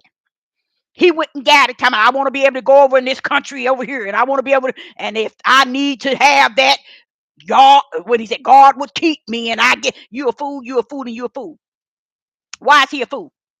Y'all got, y'all got hands on all four corners. He don't need your stinky tail to sell yourself in and have your whole multitude selling themselves to the devil because you want to go over to the other countries. That's why he said he got his. Did y'all know that? He didn't get his for health safety. He got his because he says, no way. I'm not going to go get all mine because I got to get over to these other countries and preach the gospel. You a fool and you's a fool and you's a fool. As the wind goes from east and west, north and south, so is the power of my Father. He don't need your raggedy tail over in no other country. He got his covered. He got that country covered, just like he got this country. Got every end covered. All T's crossed, all I's dotted. What do you think? He needs your tail. Your loud mouth, ugly tail. And you're gonna sell a chemical, a biochemical into your members because you want to travel. They tails ain't traveling, but you want to travel, and they take their stupid tail and get what you got. Tell me Jim Jones ain't on the move. But you want to run behind Jim Jones? Go right ahead. How you already got it already marked in the kingdom? These are Jim Jones members. They not written in the Lamb Book of Life. Okay, now let me go another place, y'all. Now we're gonna go to Galatians chapter 3. Now watch this here. Now I like this is what they saying hating on Paul with, because they thinking he crossing out Torah because of the circumcision. They ignorant because they don't understand spirit and truth. They don't. You know what? Dang, that powerful. If it was some way, no, it ain't. It ain't. It's not necessary. The Father is speaking to me. It's not necessary, Deborah. Too much been put out. Too much light is out there. If they gonna continue walking darkness, they already bumping their heads already in darkness. Let them continue, because it's something to really think about. Why would we think that Yeshua HaMashiach is gonna come and it's gonna be like the ways of Torah? What would be the reason for Yeshua HaMashiach to come if everything's gonna be like Torah? Everything's gonna be like back in Torah. He already told us the evil of Torah gonna be like the last days. Y'all didn't know that, did you? You know what he said? He said it's gonna be like the days of Noah. Isn't that in Torah? It's gonna be like the days of Lot. Isn't that in Torah? Come on now, y'all. Somebody talk to me. See? And he wasn't talking good. He said, these are the evil things that's going to be in this day and time. So why is it we so anxious to go back and live in Torah? Let me tell y'all the key to it. And it's a mystery. It's a mystery. The key to it is their whole idea of the only way they're going to deceive their tribes is to make them think that they know something that they don't. And that's how they have conquered their subscribers and their likes and their praise. That's how they got their groups that they got with them. That's how the men are leading the young men and the elderly men behind them, trying to tell them they are kings and leaders and rulers, and not telling them we ain't nothing. We in the land of our captivity. We in prison, brother. No, they ain't gonna tell them that because that's too much like what? Righteousness. And that don't rest in them. Spirit and truth don't rest in them, so they ain't gonna tell the people the truth. So the whole ideal of the Hebrew Israelites is to, woo, Father, that's deep. He said, yes, but it is, Deborah, what I said that it is. The great number. Let me go back to y'all. Listen to what I'm saying. He's saying to me, Deborah, you remember on Mount Olive, when Yeshua went on Mount Olive, and the disciples came to him privately. And they said, tell us what the end will be like and what will be like in the days of your coming. He didn't say nothing to them about it until he told them one thing that he wants them to be concerned about. He said, be not deceived. Be not deceived. Same thing Sister Deborah telling y'all today. Now, that's not what they were asking you, Yeshua. So why are you saying that to them? Yeshua, Hamashiach, why are you saying that to the disciples? That's not the question they asked you. He said, no, Deborah, but that's the answer I gave them. Because it is important that they are not deceived. But guess what the Father just telling me as I'm spilling this out to you? Who was going to deceive the disciples? Who's going to deceive the disciples? Let's go there. The disciples had the power to wake up the dead, to open the blind eyes, to heal the sick, to do miracles, wonders, and signs. What else did they have? The day of Pentecostal, they end up with the rushing roaring wind, the Holy Spirit. So why are you, Yeshua, telling them to not be deceived? And they got all this here. Because guess who can come and deceive them? Their own people. Easily. So he wanted them to know, you worried about what Deborah is going to go through in her day and time. I need to warn you something that should stay with you first and foremost. I'm going to tell you what's going to be going on in the end days and what Deborah going to go through in the last days. I'm going to tell you that in the days that when I'm coming, before I come, I'm going to tell you that. But before I tell you every last one of y'all, I want y'all to understand one thing. While you worried about what it's going to be like when I come, you know you ain't going to be here. You worried about what Deborah's going to be going through, you know you ain't going to be here. So why are you concerned? But I tell you one thing you need to be concerned of. He's talking to the disciples. I know the Father going to pour out his spirit on you and you're going to receive the Ruach HaKodesh. You're going to have all power. You're going to have more power than I had and greater. But I still want to leave something with you, disciples. We up on this mountain Olive and we in privacy. Be not deceived. Now, if Yeshua can be on the mountaintop of Mount Olive, warning for the last time his disciples, he could have warned them of many things. Why deceive? Because his, their own people will be the one. Their own Jews around them will be the one that will be after to deceive them. Just as it is today. So if you think you better than the 12 disciples that was on Mount Olive privately with Yeshua, you keep on keeping on. This is how sick the mindset is today of our people. They think they're above. the disciples and everybody else. They going to override the word that's in here as an instruction and a guide. Matter of fact, they think they overriding the word that proceed out of the mouth of Yah. They think they way above that. Why? They have done a great job deceiving you. Exactly what Yeshua told his disciples. Don't get trapped in your people. They're going to deceive you. Oh, yeah, but wait a minute. Hold up. Wait a minute. Hold up, Father Yah. These 12 disciples going to have power. You mean they're going to be deceived still? Yes, but they could be. That's why those that I have given him, I wanted him to give them everything. And what he left with them is what I leave with you. And what I leave with you, you leave with them. Be not deceived. And that's what your tribe of Judah has done to their nations. They have fully deceived them. When they should have taught them to be the light in this world. Instead, they taught them how to be the darkness. That's why all the other black people are right now under all of this demonic Satanism representing you. Representing you. And your Hebrew Israelite is tagging right behind them, deceiving you. Deceiving you. So they deceiving you on both sides.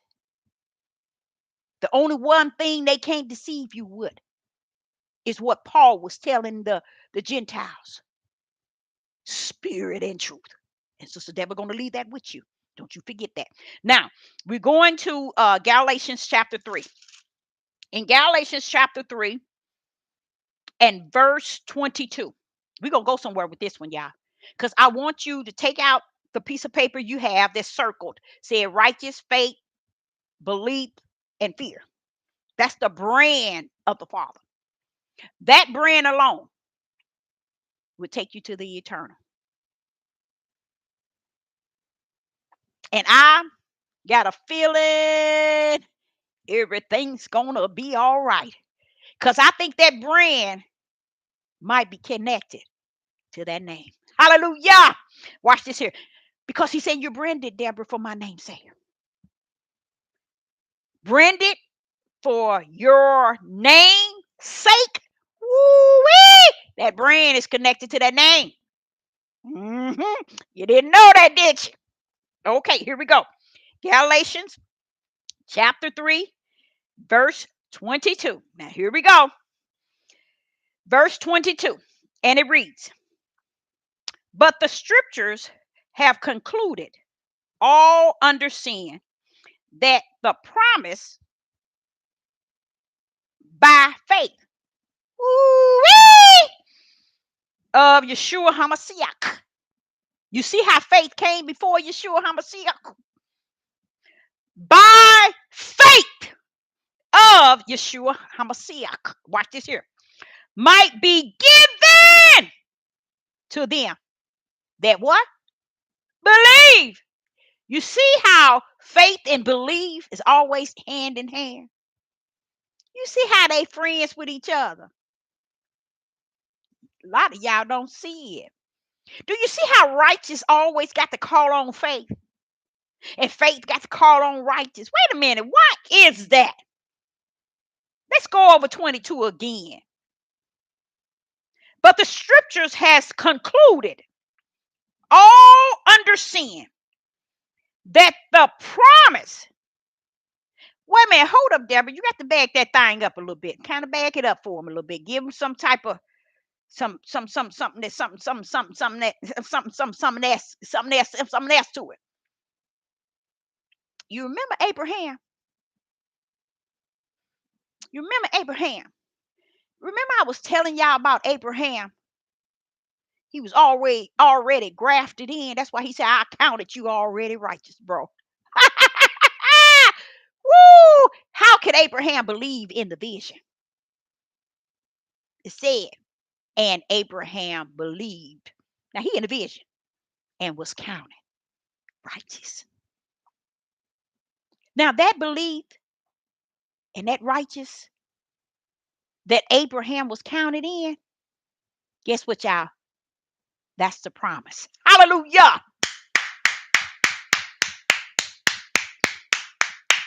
There are two promises, as I taught you once before, to Abraham.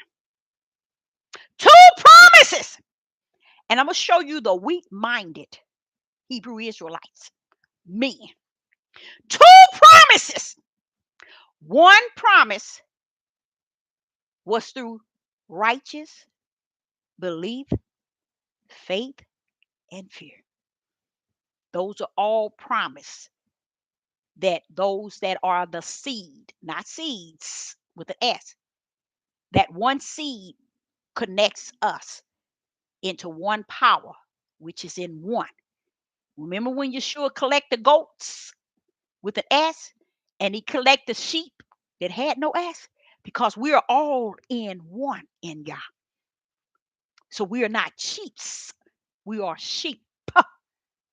So Abraham seed, SEED, those that comes in through that seed of righteous belief, faith, and fear. That was a promise. And then there's another promise that I will give your seed, your seeds, the land. There's two promises up. So when you hear these Negroes talking about we the people, we got the promise to the eternal life. Baby, all you got is the promise to the land. What did Yeshua tell y'all? What did Yeshua tell y'all? Anybody in the live chat? Do you remember what Yeshua told them? When this lady came up and said, can my son sit on the left and can my son sit on the right? What did Yeshua tell him? Hold up. Hold up, woman. That's not in my power. That's not in my control. Only the Father himself has ordered who's going to sit on the right and who's going to sit on the left. So Yeshua was telling her, I don't have the power to do that. I don't have the power to assign you the left or the right. But only the Father himself. So if you think for 1 minute that Ahia have assigned the seed of Abraham eternal life, you's a lie from the pit of hell. Ahia never told Abraham that his seed inherit the promise of eternal life. But he said those that are in that one seed are those who have the same brand you have, Abraham. Belief, righteous, faith, and fear is branded in them. And they are the seed that comes in like you comes in, and you all are one. But there's another seed, Abraham, and that is the seed to the promised land, which is the flesh. The promised land. See, there's two seeds. One for the promised land, which is the inheritance. And then there's another seed that you can't inherit through Abraham. You got to inherit it through the Father. Hallelujah! What makes you think because Abraham, he's speaking to Abraham about seeds, that's going to get you into the heaven? You see how they've been teaching y'all? You see how they've been lying to y'all? Don't y'all think it's pretty long? It's been a long time. You know why Sister Deborah talking like this now today? Because it's over, y'all. Sister Deborah feel like she running into the minutes. I'm telling y'all, this is for real. It's no need in telling people lying. And then when they come in here talking about my brother Paul, I'm like, wait a minute, hold on, stand down. Clowns, stand down. You are not my brother. I'm branded for his name's sake. I'm a prophetess in the wilderness. And I'm going to tell you, there ain't nothing I can boast on and be proud mind about it. No, not in the land in which I am in. You see what I'm saying? But these men out here, they're trying to conquer roles and positions and lifestyles and trying to put themselves all above and ain't got nothing y'all to go on. Gain the whole world and lose the main thing. They cannot find the gate that leads to life. Okay, let's finish this here. Galatians chapter 3, verse 22. And I'm going to go through it. And all I want you to do is circle in your Bible the brands of the most high or higher. Okay, verse 22 again. But the scriptures has concluded under all sin that the promise by faith of Yeshua HaMashiach, there go that power, which is Christ, might be given. Oh, wait a minute. Hold up. Something is going to be given to them that what? Believe. He's not talking about the flesh believer. He's talking about the brand that's in their spirit that believe. We lost without a cause, ain't we, y'all? We in trouble, ain't we? We in some big trouble, ain't we, y'all? We in some real big trouble, ain't we? We've been living after the flesh for too long. Now it's too late. It's a good thing. I was telling him today, it's a good thing you marked yours, Father. I'm so glad that you did that. I think that was a wonderful thing. Because we gone. We are gone. Okay. Now, verse 24. Now, verse 23. Here we go again. Verse 23. We in Galatians chapter 3 and verse 23. But before faith came, we were kept under the law.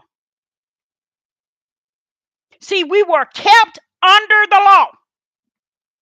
Shut up until faith. There go faith arriving. How many times do you see faith already in one sentence?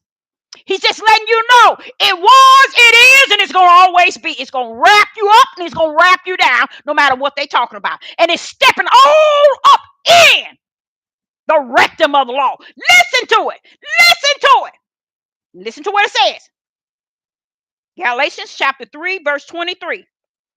But before faith came, we were kept under the law. Shut up into faith, which shall afterward be revealed. Faith was hiding.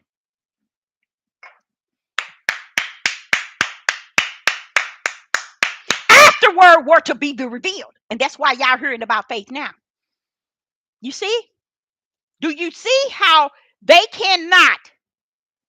It's in there twice. They cannot keep you in this here bondage the way they trying to keep you in bondage in the flesh, y'all. Y'all free. This message they talking about ain't nothing. That's how y'all let it fly over your head. Now listen to this. Let's go back to 23. Now you got to understand it's talking about faith, but it's telling you how you faith, Ahia was, he is, and he shall be. Listen to faith. Verse 23. But before faith came, we were kept under the law. Shut up until faith, which shall afterward be revealed. Y'all, that's giving you a revelation for today. It's giving you a revelation. Faith always been there. It was waiting to be revealed. It is to set you free from all this different denominations, this different beliefs, and especially the traditions of man. The wisdom and knowledge and understanding of the flesh of men and women that's trying to trap you into their own denomination, their own belief. Now, don't get me wrong. They got a belief. They got faith. They got knowledge. They got wisdom. But it's in their flesh. It has no spirit and truth. Backing it up and backing it down. Okay? Now, you see where faith, until it was only, faith was only hidden. Okay? Until it was revealed. Because I told y'all, faith is a brand. We came down here with it. Those that are his. Okay? Remember, he said, if it was so, it will fool the very elect. Because the elect came down here with something: belief, faith, fear, and righteous. You can't pull one over on them. You see? And this is what their job is. And this is why you would see Sister Deborah being here 4 years, and you see them over there, and they thinking they got it going on because their gate is broad. I love my narrow gate. I love my narrow gate. I know my way home. I know my way home. Okay. Verse 24. Verse 24. We in Galatians chapter 3 and verse 24. Wherefore the law was our schoolmaster. Do y'all see why the Christians will say we're not under the law? Y'all, let me tell you something. They're right. Too bad y'all didn't know that. And I don't care what kind of precept they try to make you. It's what you call set up. It's not even. It ain't even good. It ain't even a good plan either, y'all. It's not. It's a word of manipulation, but it's like a code. It. They tell you what they can train you to believe. Now, here it says in verse 24, wherefore the law was our schoolmaster. They won't accept that. These Negro men won't accept that because it let them what? Your Torah messed up from the floor up now, ain't it? Wait a minute, hold up. Your Torah is messed up from the floor up, ain't it? You're trying to get us to keep back then. And here it is telling us there's a new sheriff in town to come to set us free from sin. And you telling us, no, y'all got to stay in Torah. And all that was left in Torah was a lot of human flesh that couldn't keep nothing y'all told them to. But you want us to go back in it and sit at the table of Torah. Use a food, and you want to be a food. Okay, now listen to this here. Galatians chapter 3 and verse 24. Wherefore the law was our schoolmaster to bring us unto who? The power. Wow. The law was our schoolmaster to bring us unto the power, that we might be justified. Looks like somebody back on the scene. By what? Who can tell me? That we may, look at verse 24. Wherefore the law was our schoolmaster.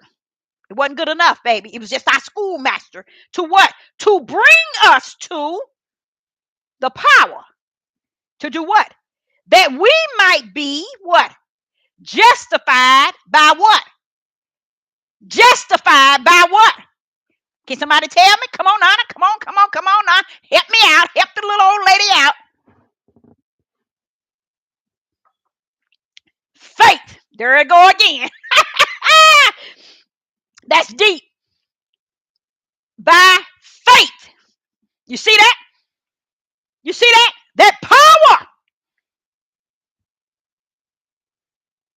was coming to reveal the faith that Ahoya had already branded in us for his name's sake. Because that was one of the 4 brands that works together. That's beautiful. Faith. Now we go to verse 25. But after that faith comes, faith is the substance of things unseen. You can't see it. Just believe it. It is a brand of the Most High Yah. So what? You can't see it. He said faith is the substance of things unseen, but you believe it. Why? Because it's a brand that's in you when you got down here. He brand you with it. That's why he said, if it was so, it will fool the very, it could fool the very elect, but it ain't, because I branded my elect with something. Y'all didn't know it. You didn't know it. Okay, but see that how you like him now? He had it hidden. What does it say in verse? Where is it at? Where's that verse where he said it was hidden? and was it in this scripture where he was saying faith came and were kept under the law. Faith was kept under the law, letting them do their Torah, and then watch what he say. Shut up until faith, which shall afterwards be revealed. Why? Because it's gonna override the law. Why? Because it's a brand of the Most High or higher in you. How you like him now? Okay, verse 25. But after that faith is come, we are no longer under the schoolmaster. So why are they trying to whoop you with Torah? Why? We got a new sheriff in town. And he has branded us for his name's sake with righteous belief, faith, and fear. That no man can boast, because it's not because of your works, because heavens had orchestrated it from heaven. Verse 25. For ye are all children of Yah. What does it say? Ye are all children of Yah. Y'all don't see that, do you? Let's say that again in verse 26. Y'all got to catch this one. Don't let it go over your head. Don't let it go over your head. For as many of you, verse 26. For ye are all the children of Yah. Hold up, Father Yah. You know I got to ask you some question. Hold up, Father Yah. Wait a minute. We the children. We the people. We the true Jews. If you don't come in where Abraham was counted, belief, righteous, faith, and fear, you are nothing but lost in the darkness in which you walk therein. Now listen to what he says. For ye are all the children of Yah. How, Father Yah? Can you tell them how they become the children? By faith. You see that faith? Wait a minute. How are you the children? This is what I asked him. I said, Father, I got a problem over here where these Gentiles and these heathens gonna come in through belief. You mean all they have to say is they believe? And they can say they just believe and they have faith and they can get in? How can that be? He said, Deborah, faith that they have and belief that they have is a brand that I branded them in with. That's the only way they coming in. That's how they got grafted in. You don't get grafted in because you're a Gentile and you're a heathen. You grafted in because heavens had grafted you in before the foundation of the world. That made so much sense, y'all.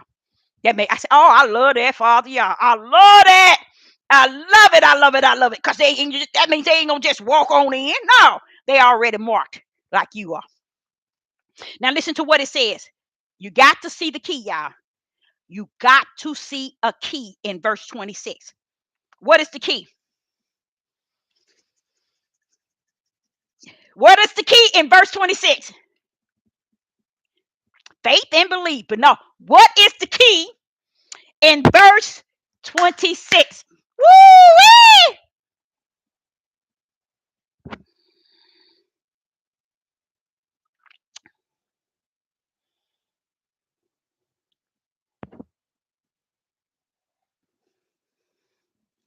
I'm going to sit here and don't say nothing until somebody tell me what is the key in verse 26. We're in Galatians chapter 3 and verse 26.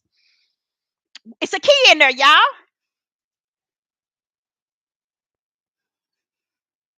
And I'm going to sit here with this cold coffee and I'm going to wait till somebody tell me where's the key. And I can't give up the key, y'all. I'm sorry. I can't give up the key because that's why. I'm going to tell you why. I'm going to wait before I give you. You know, you're right. You're right. It's Christ. Very good. That's very good. You know why that's the key? Because that's the power. The power is the one who orchestrated you to be grafted in. And he's letting you know by faith, the power have brought you into one fold with Yeshua. Woo, Father, y'all. You're right. You're right. That's it. It's Christ. Because he said, listen to how he said it. He said, Deborah, tell them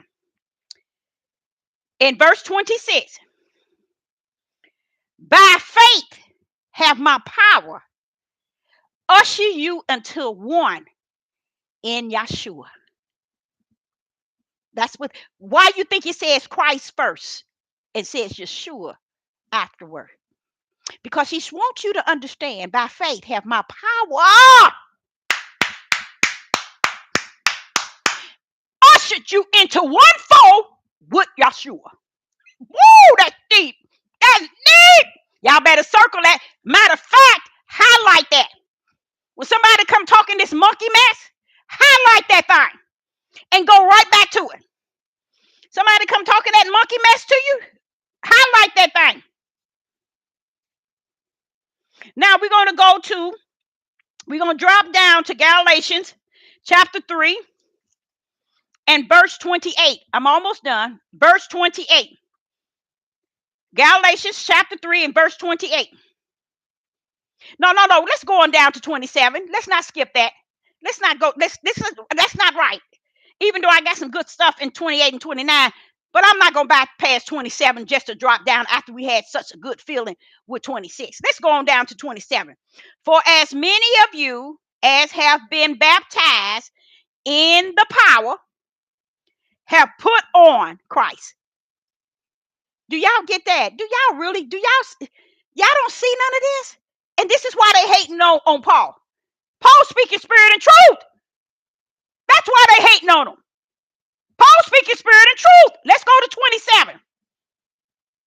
For as many of you as have been baptized into Yeshua, into Hamashiach, I'm going to say the power, that has been baptized into the power, have put on the power. Let me explain that. I try to explain to y'all like Genis. He really wants to be famous in what he does. He have put himself on a pedestal and have boasted himself so high. He think it's about traveling all over the world and dipping people in water. That's a fool. That's a fool. And that's a fool. Because they can go down a dry devil, come up a wet one. It ain't going to change their inner man, which is their spirit. See, Ahia ain't dealing with the nasty part on the outside. So because you baptized in their flesh, don't mean a thing to my Father. My Father, Paul said, no. What? Let me give it. John said, I baptize with water, but he that is coming is going to baptize you with fire. So why are you running around here making people thinking that you baptizing them, that you doing something? The minds of our black men, y'all, they gone. Read Deuteronomy 28 end game. They gone. They gone. They gone. They gone. Just as Deuteronomy 28 said, until they are crushed, until they are destroyed, until they are destroyed, until they are destroyed, until they are destroyed. Then I went back about a month ago. I said, wait a minute. Let me see. Let me look in here and see who doing all this destroying. Guess who it was?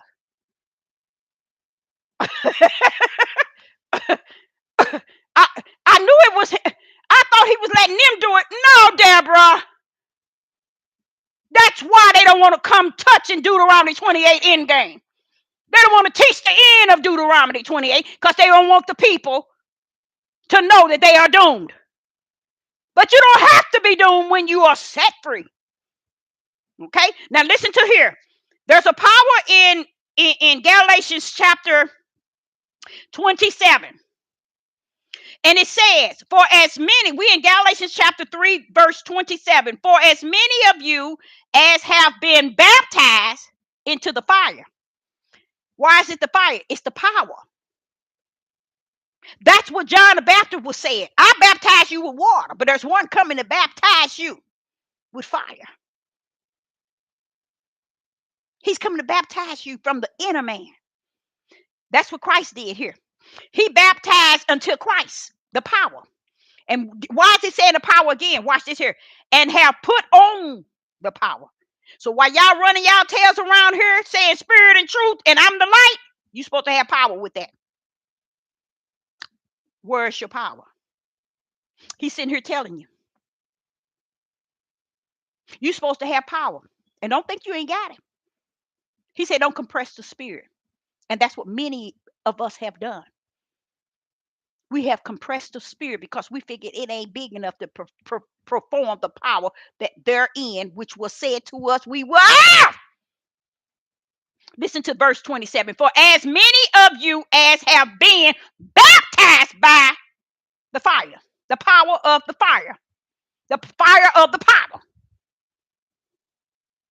have put on the power. Hallelujah. Oh, that feels so good. Oh, Father Yah.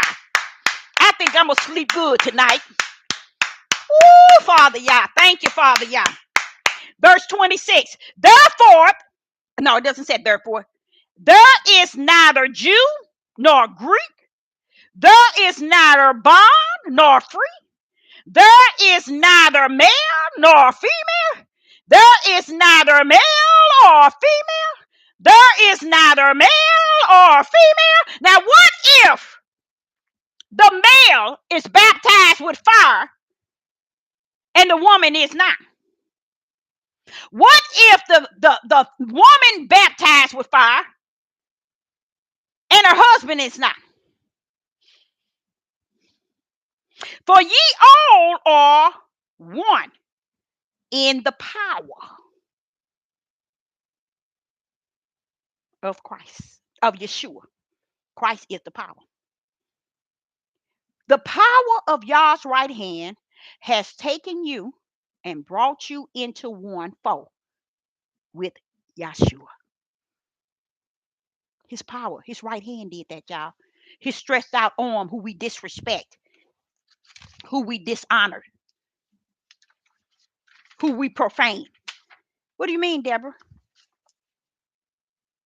What do you mean, Deborah? Everything that's done is done by my Father's power.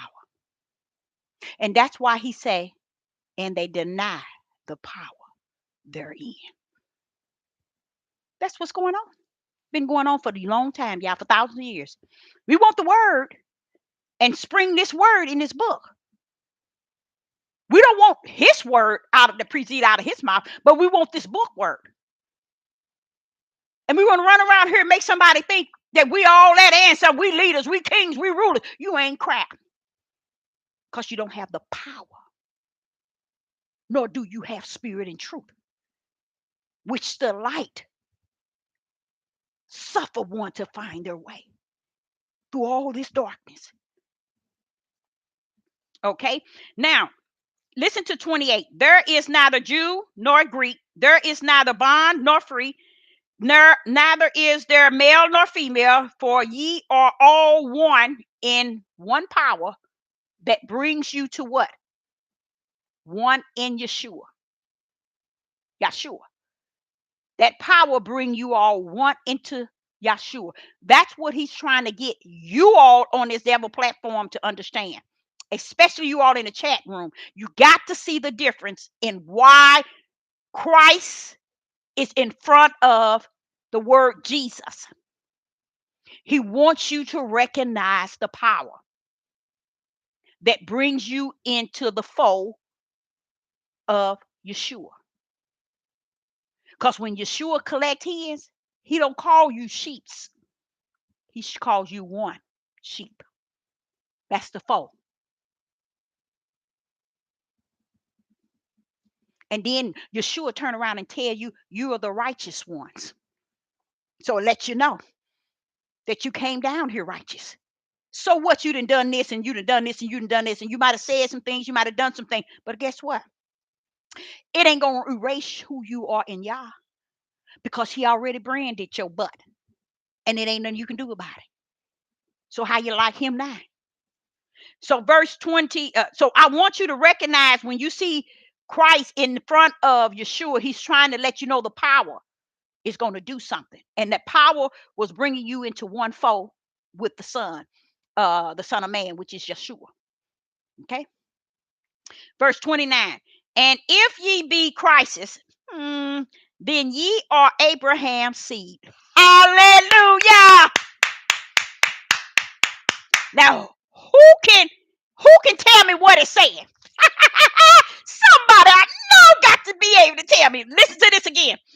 And if ye be Christ, then are ye Abraham's seed and inherit according to the promise. That's the other promise I was telling y'all about. That's the other promise. These Hebrew Israelite men running around here talking about, because we the children of Jacob. We're the promise. Baby, use a fool and use a fool and use a fool. You ain't getting into eternal heaven and not having what Abraham had. So can somebody tell me in verse 29?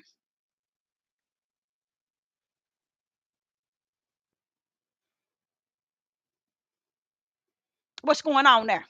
Let me see if somebody.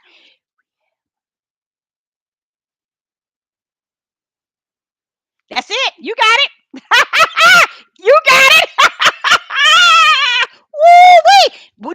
Did you see how you coming in with Abraham?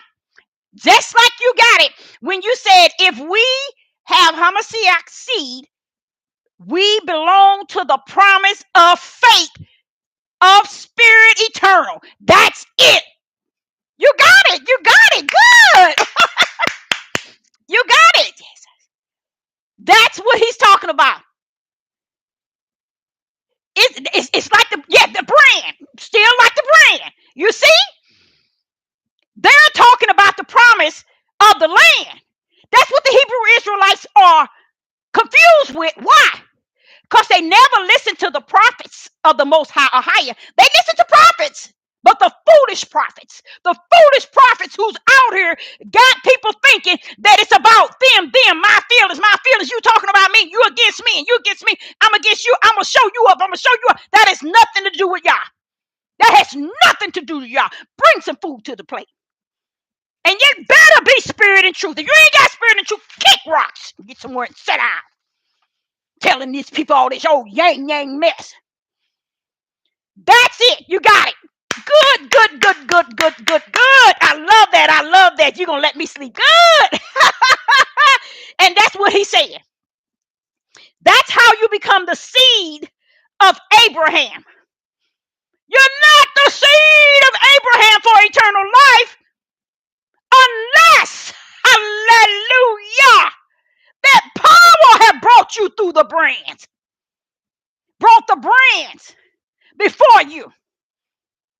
Just as Abraham, you know what I said? Y'all don't pay me no mind. I said, wait a minute. What did Abraham do?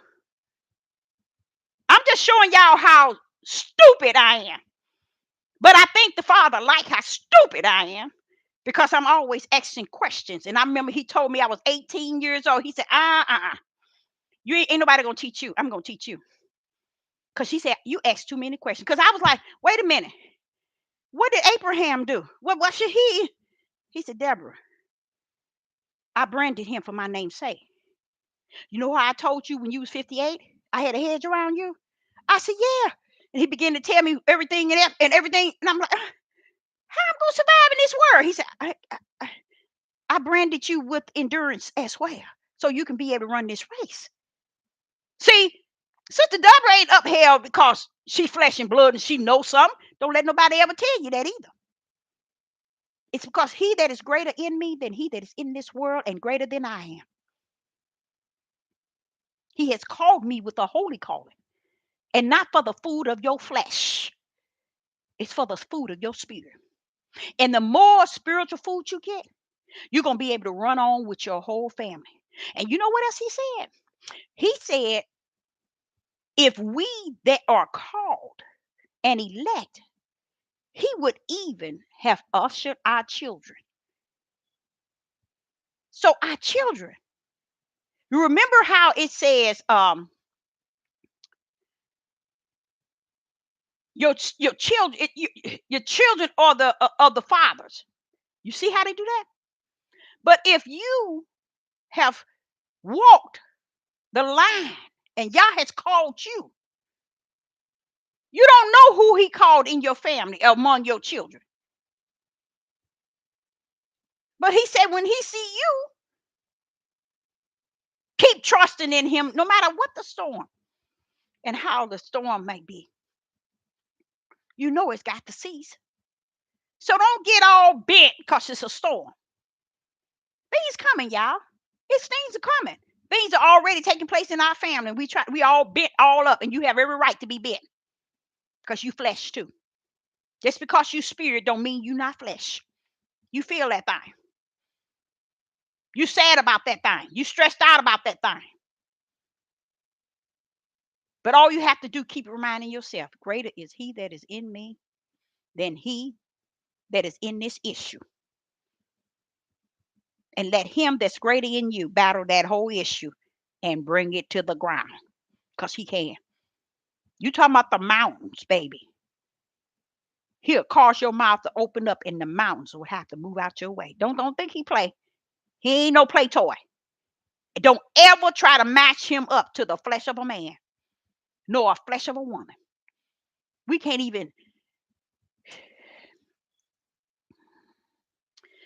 go nowhere near who he is. But it's no reason why we have to deny him and his power. You see, it's no reason why we have to deny him and his power. Because we don't have to. Now, I want you all to highlight Galatians chapter 3, verse 29. So you can understand that there's two promises to Abraham. The promise that his seed's going to inherit the land, and they also are going to inherit the promise to eternal life. He ain't saying all of them. He just letting them know that they're going to inherit both of them. But the one that inherit eternal life, they're going to come in through what you can't come through because I have branded them to come in that way. But he's not talking about the whole house of Israel, y'all. They just telling y'all that. Now I got one more that I have to make sure we covered, and that was Corinthians, First Corinthians, and Paul was saying something, and I needed to First Corinthians. Let me get to it. First Corinthians, and I'm gonna show you how the Spirit of the Most High works. I'm just gonna reveal something to you all to kind of show you how He works. Okay, let's go. This is gonna be the last one, and it's First Corinthians chapter 15, okay, and verse 34. This is gonna sum our lesson. First Corinthians chapter 15, no, chapter 14. Can you mark that? I'm sorry. You quick. And I thank you so much, baby, for putting that up for me. And I know Sister Deborah sometimes just be talking so fast. She needs to slow it down. I know it. Slow it down, Deborah. Slow it down. Okay, it's First Corinthians chapter 14, verse 34. I said something about Paul as far as the church, and he did. He was talking about as far as the men in the church. He was saying one is saying, let me show you what he was saying. In First Corinthians chapter 14, Paul was saying, and he was saying to them, he said, how is it then, brethren? He's asking them this question. How is it then, brethren, when ye come together, every one of you have a psalms, have a doctrine, have a tongue, have a revelation, have an interpretation? Let all things be done to edify. Letting the men know, y'all all over the place, all over the place. I'm this, I'm the interpreter, I'm the revelation. And what did he say? I got the doctrine, I have the tongues, I have the psalms. He said they all over the place. But when you come into here and you go to verse 34, I'm going to show you what the Father showed me. It says, no, I got to get that out.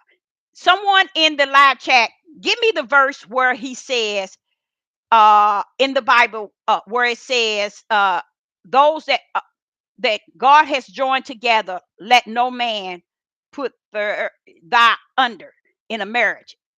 You see, when he's telling those that Yah has joined together, those that God has joined together, let no man put you under. Can you bring that verse? Someone in the live chat, can you bring that verse up? I'm gonna bump it on this one here. I'm gonna bump it on this one, okay? If you can, okay. But this one here is 1 Corinthians chapter 14 and verse 34. Let your women keep silent in the churches, for it is not permitted unto them to speak, but they are commanded, to be under obedience, as also said the law.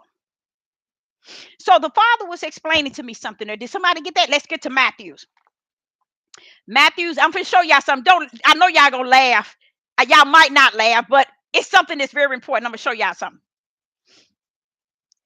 Matthews chapter 19 and verse 6. Okay. In chapter 19 and verse 6, listen to this. Wherefore they are no more twain, but one flesh. What therefore a higher has joined together, let no man put us as under. Put as under. He's talking about a marriage. Now watch this here. Now let's go back to 1 Corinthians chapter 14 and verse 34. I said to you all that Paul wasn't saying that to be negative toward the women or to say that women are not to speak. He was pretty much saying it because there was a lot of chaos in the church. If you go to verse 25 and 26, you'll see where he's saying there, one saying I'm Psalms, one saying I'm Revelations, one saying I have a doctrine, one says I got tongues, one said I'm an interpretation. He was saying everybody, the men was all chaotic, claiming their gifts in the church. So it was a lot of chaos. I'm saying that he's saying in 1 Corinthians chapter 14 and 34, he's telling the women, hey, y'all need to just keep silent. But guess what? The Spirit showed me something today, y'all. I'm going to take y'all there, see if you can see it. The Father went on and telling me that this is not Paul saying this. And I'm like, Paul didn't say that? He said, no, this is not Paul saying this. He said, first of all, Paul is calling it a law. And Paul is calling it a commandment.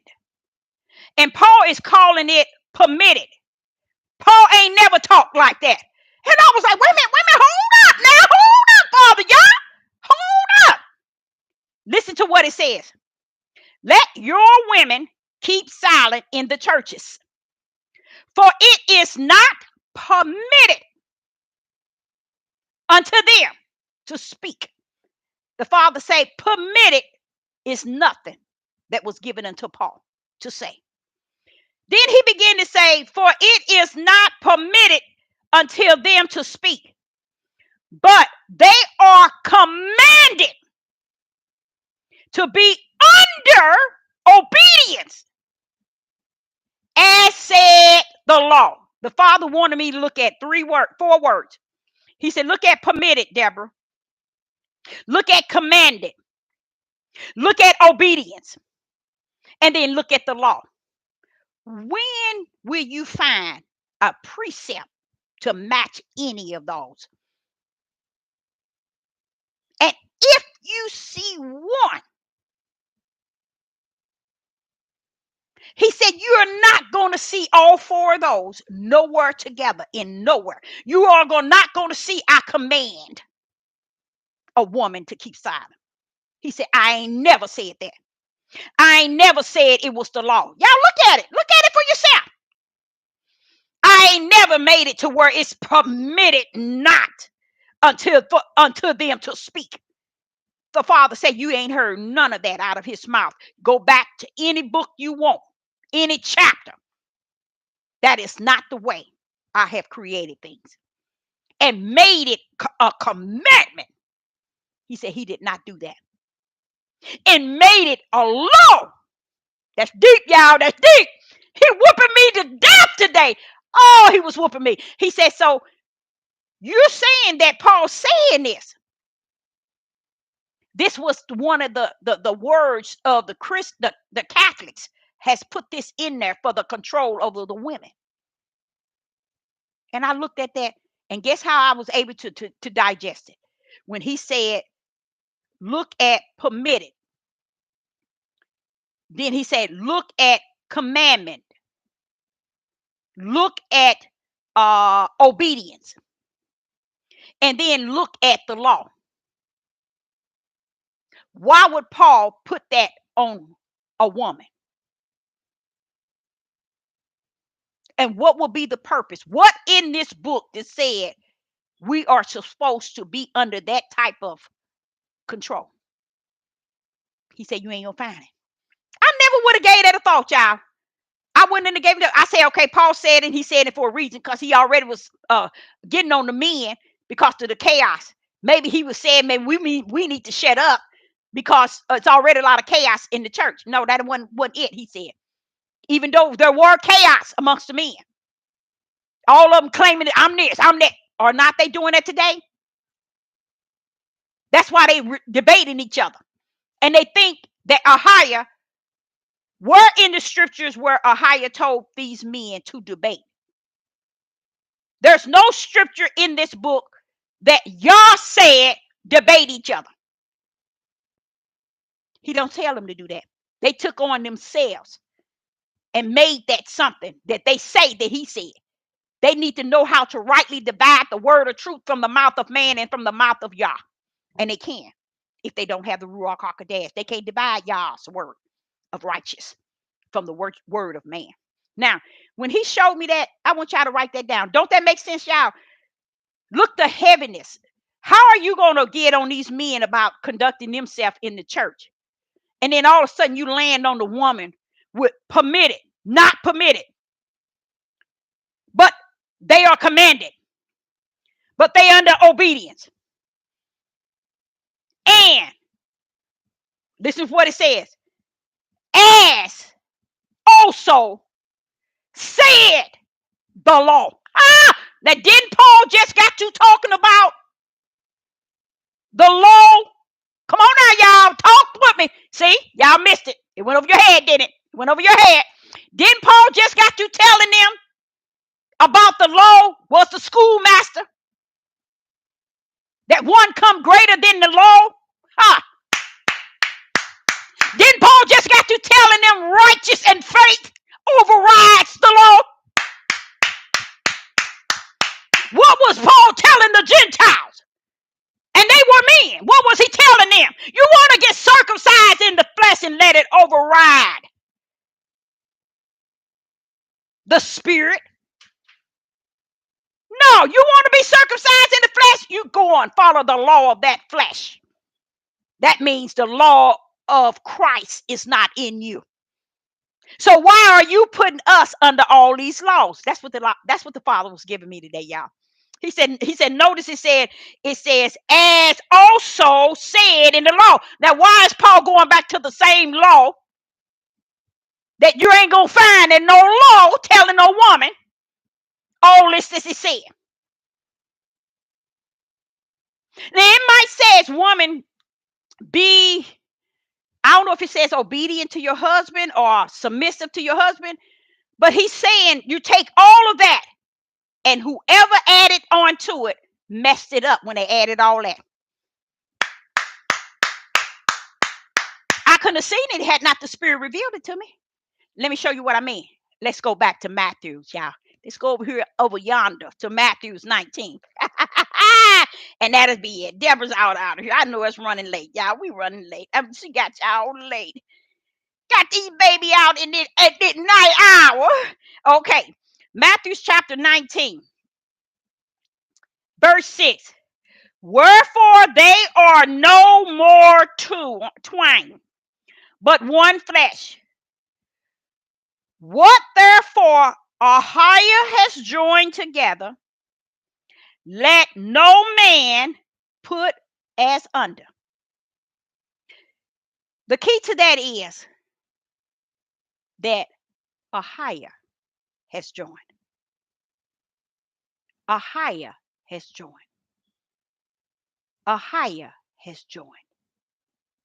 He's not talking about people that have joined themselves. Hallelujah.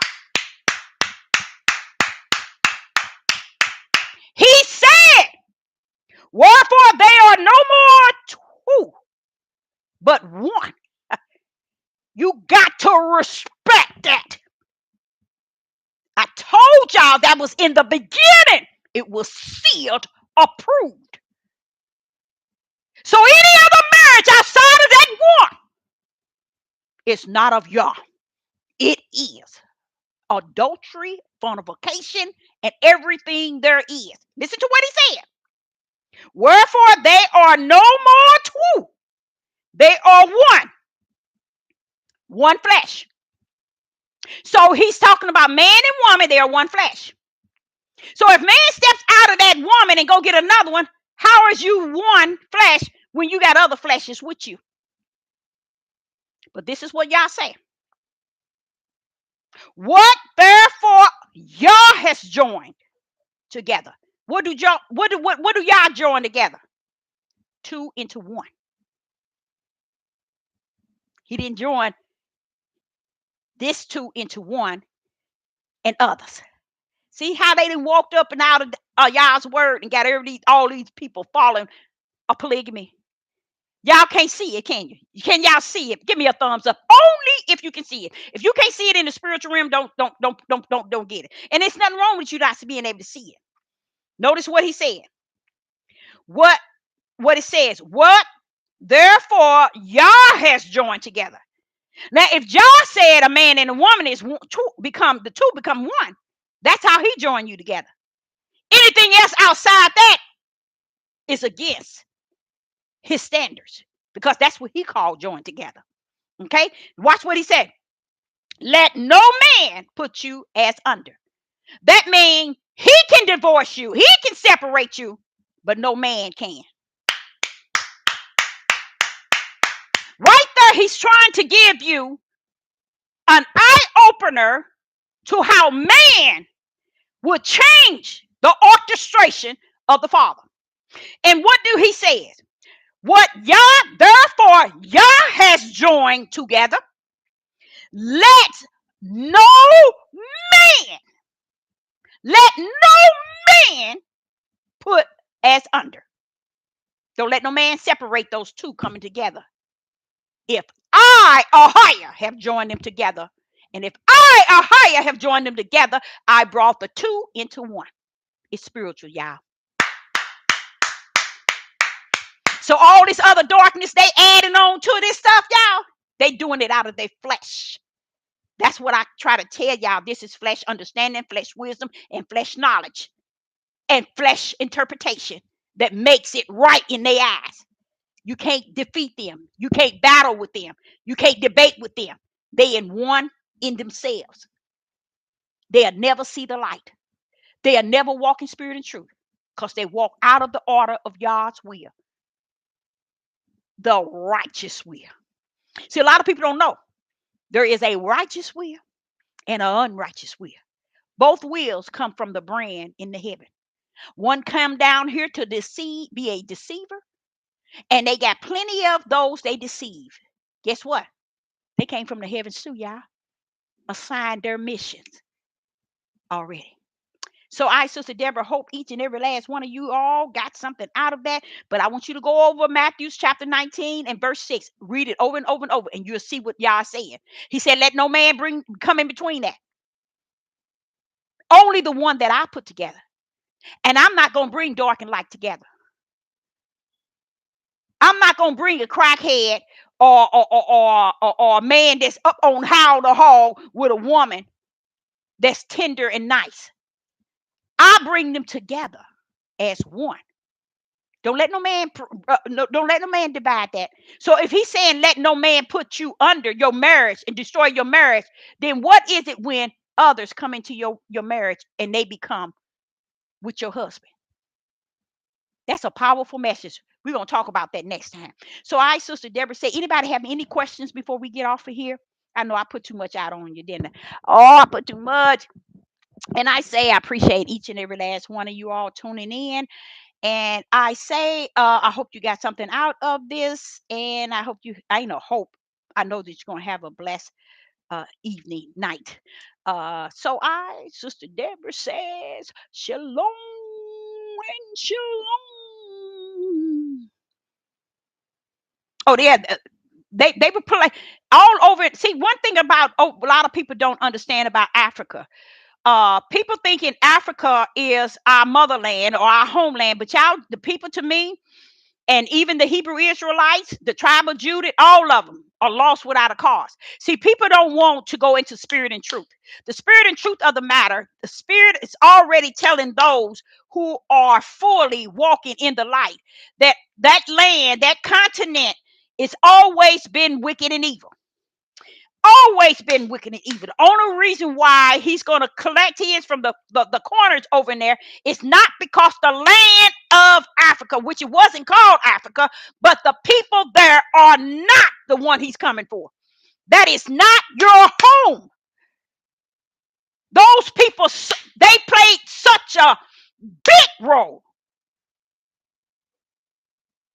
in the curse, and you all still can't see it. They sit back and they got Africa got a museum where they had you kept.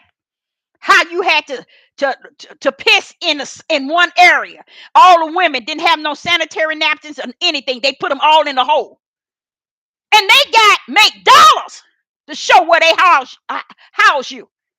And you run around here talking about that's your motherland. You's a mother fool. That's what you are. That's what you are, a mother fool. Yeah, you need to go back to Africa because Africa need to go back to you.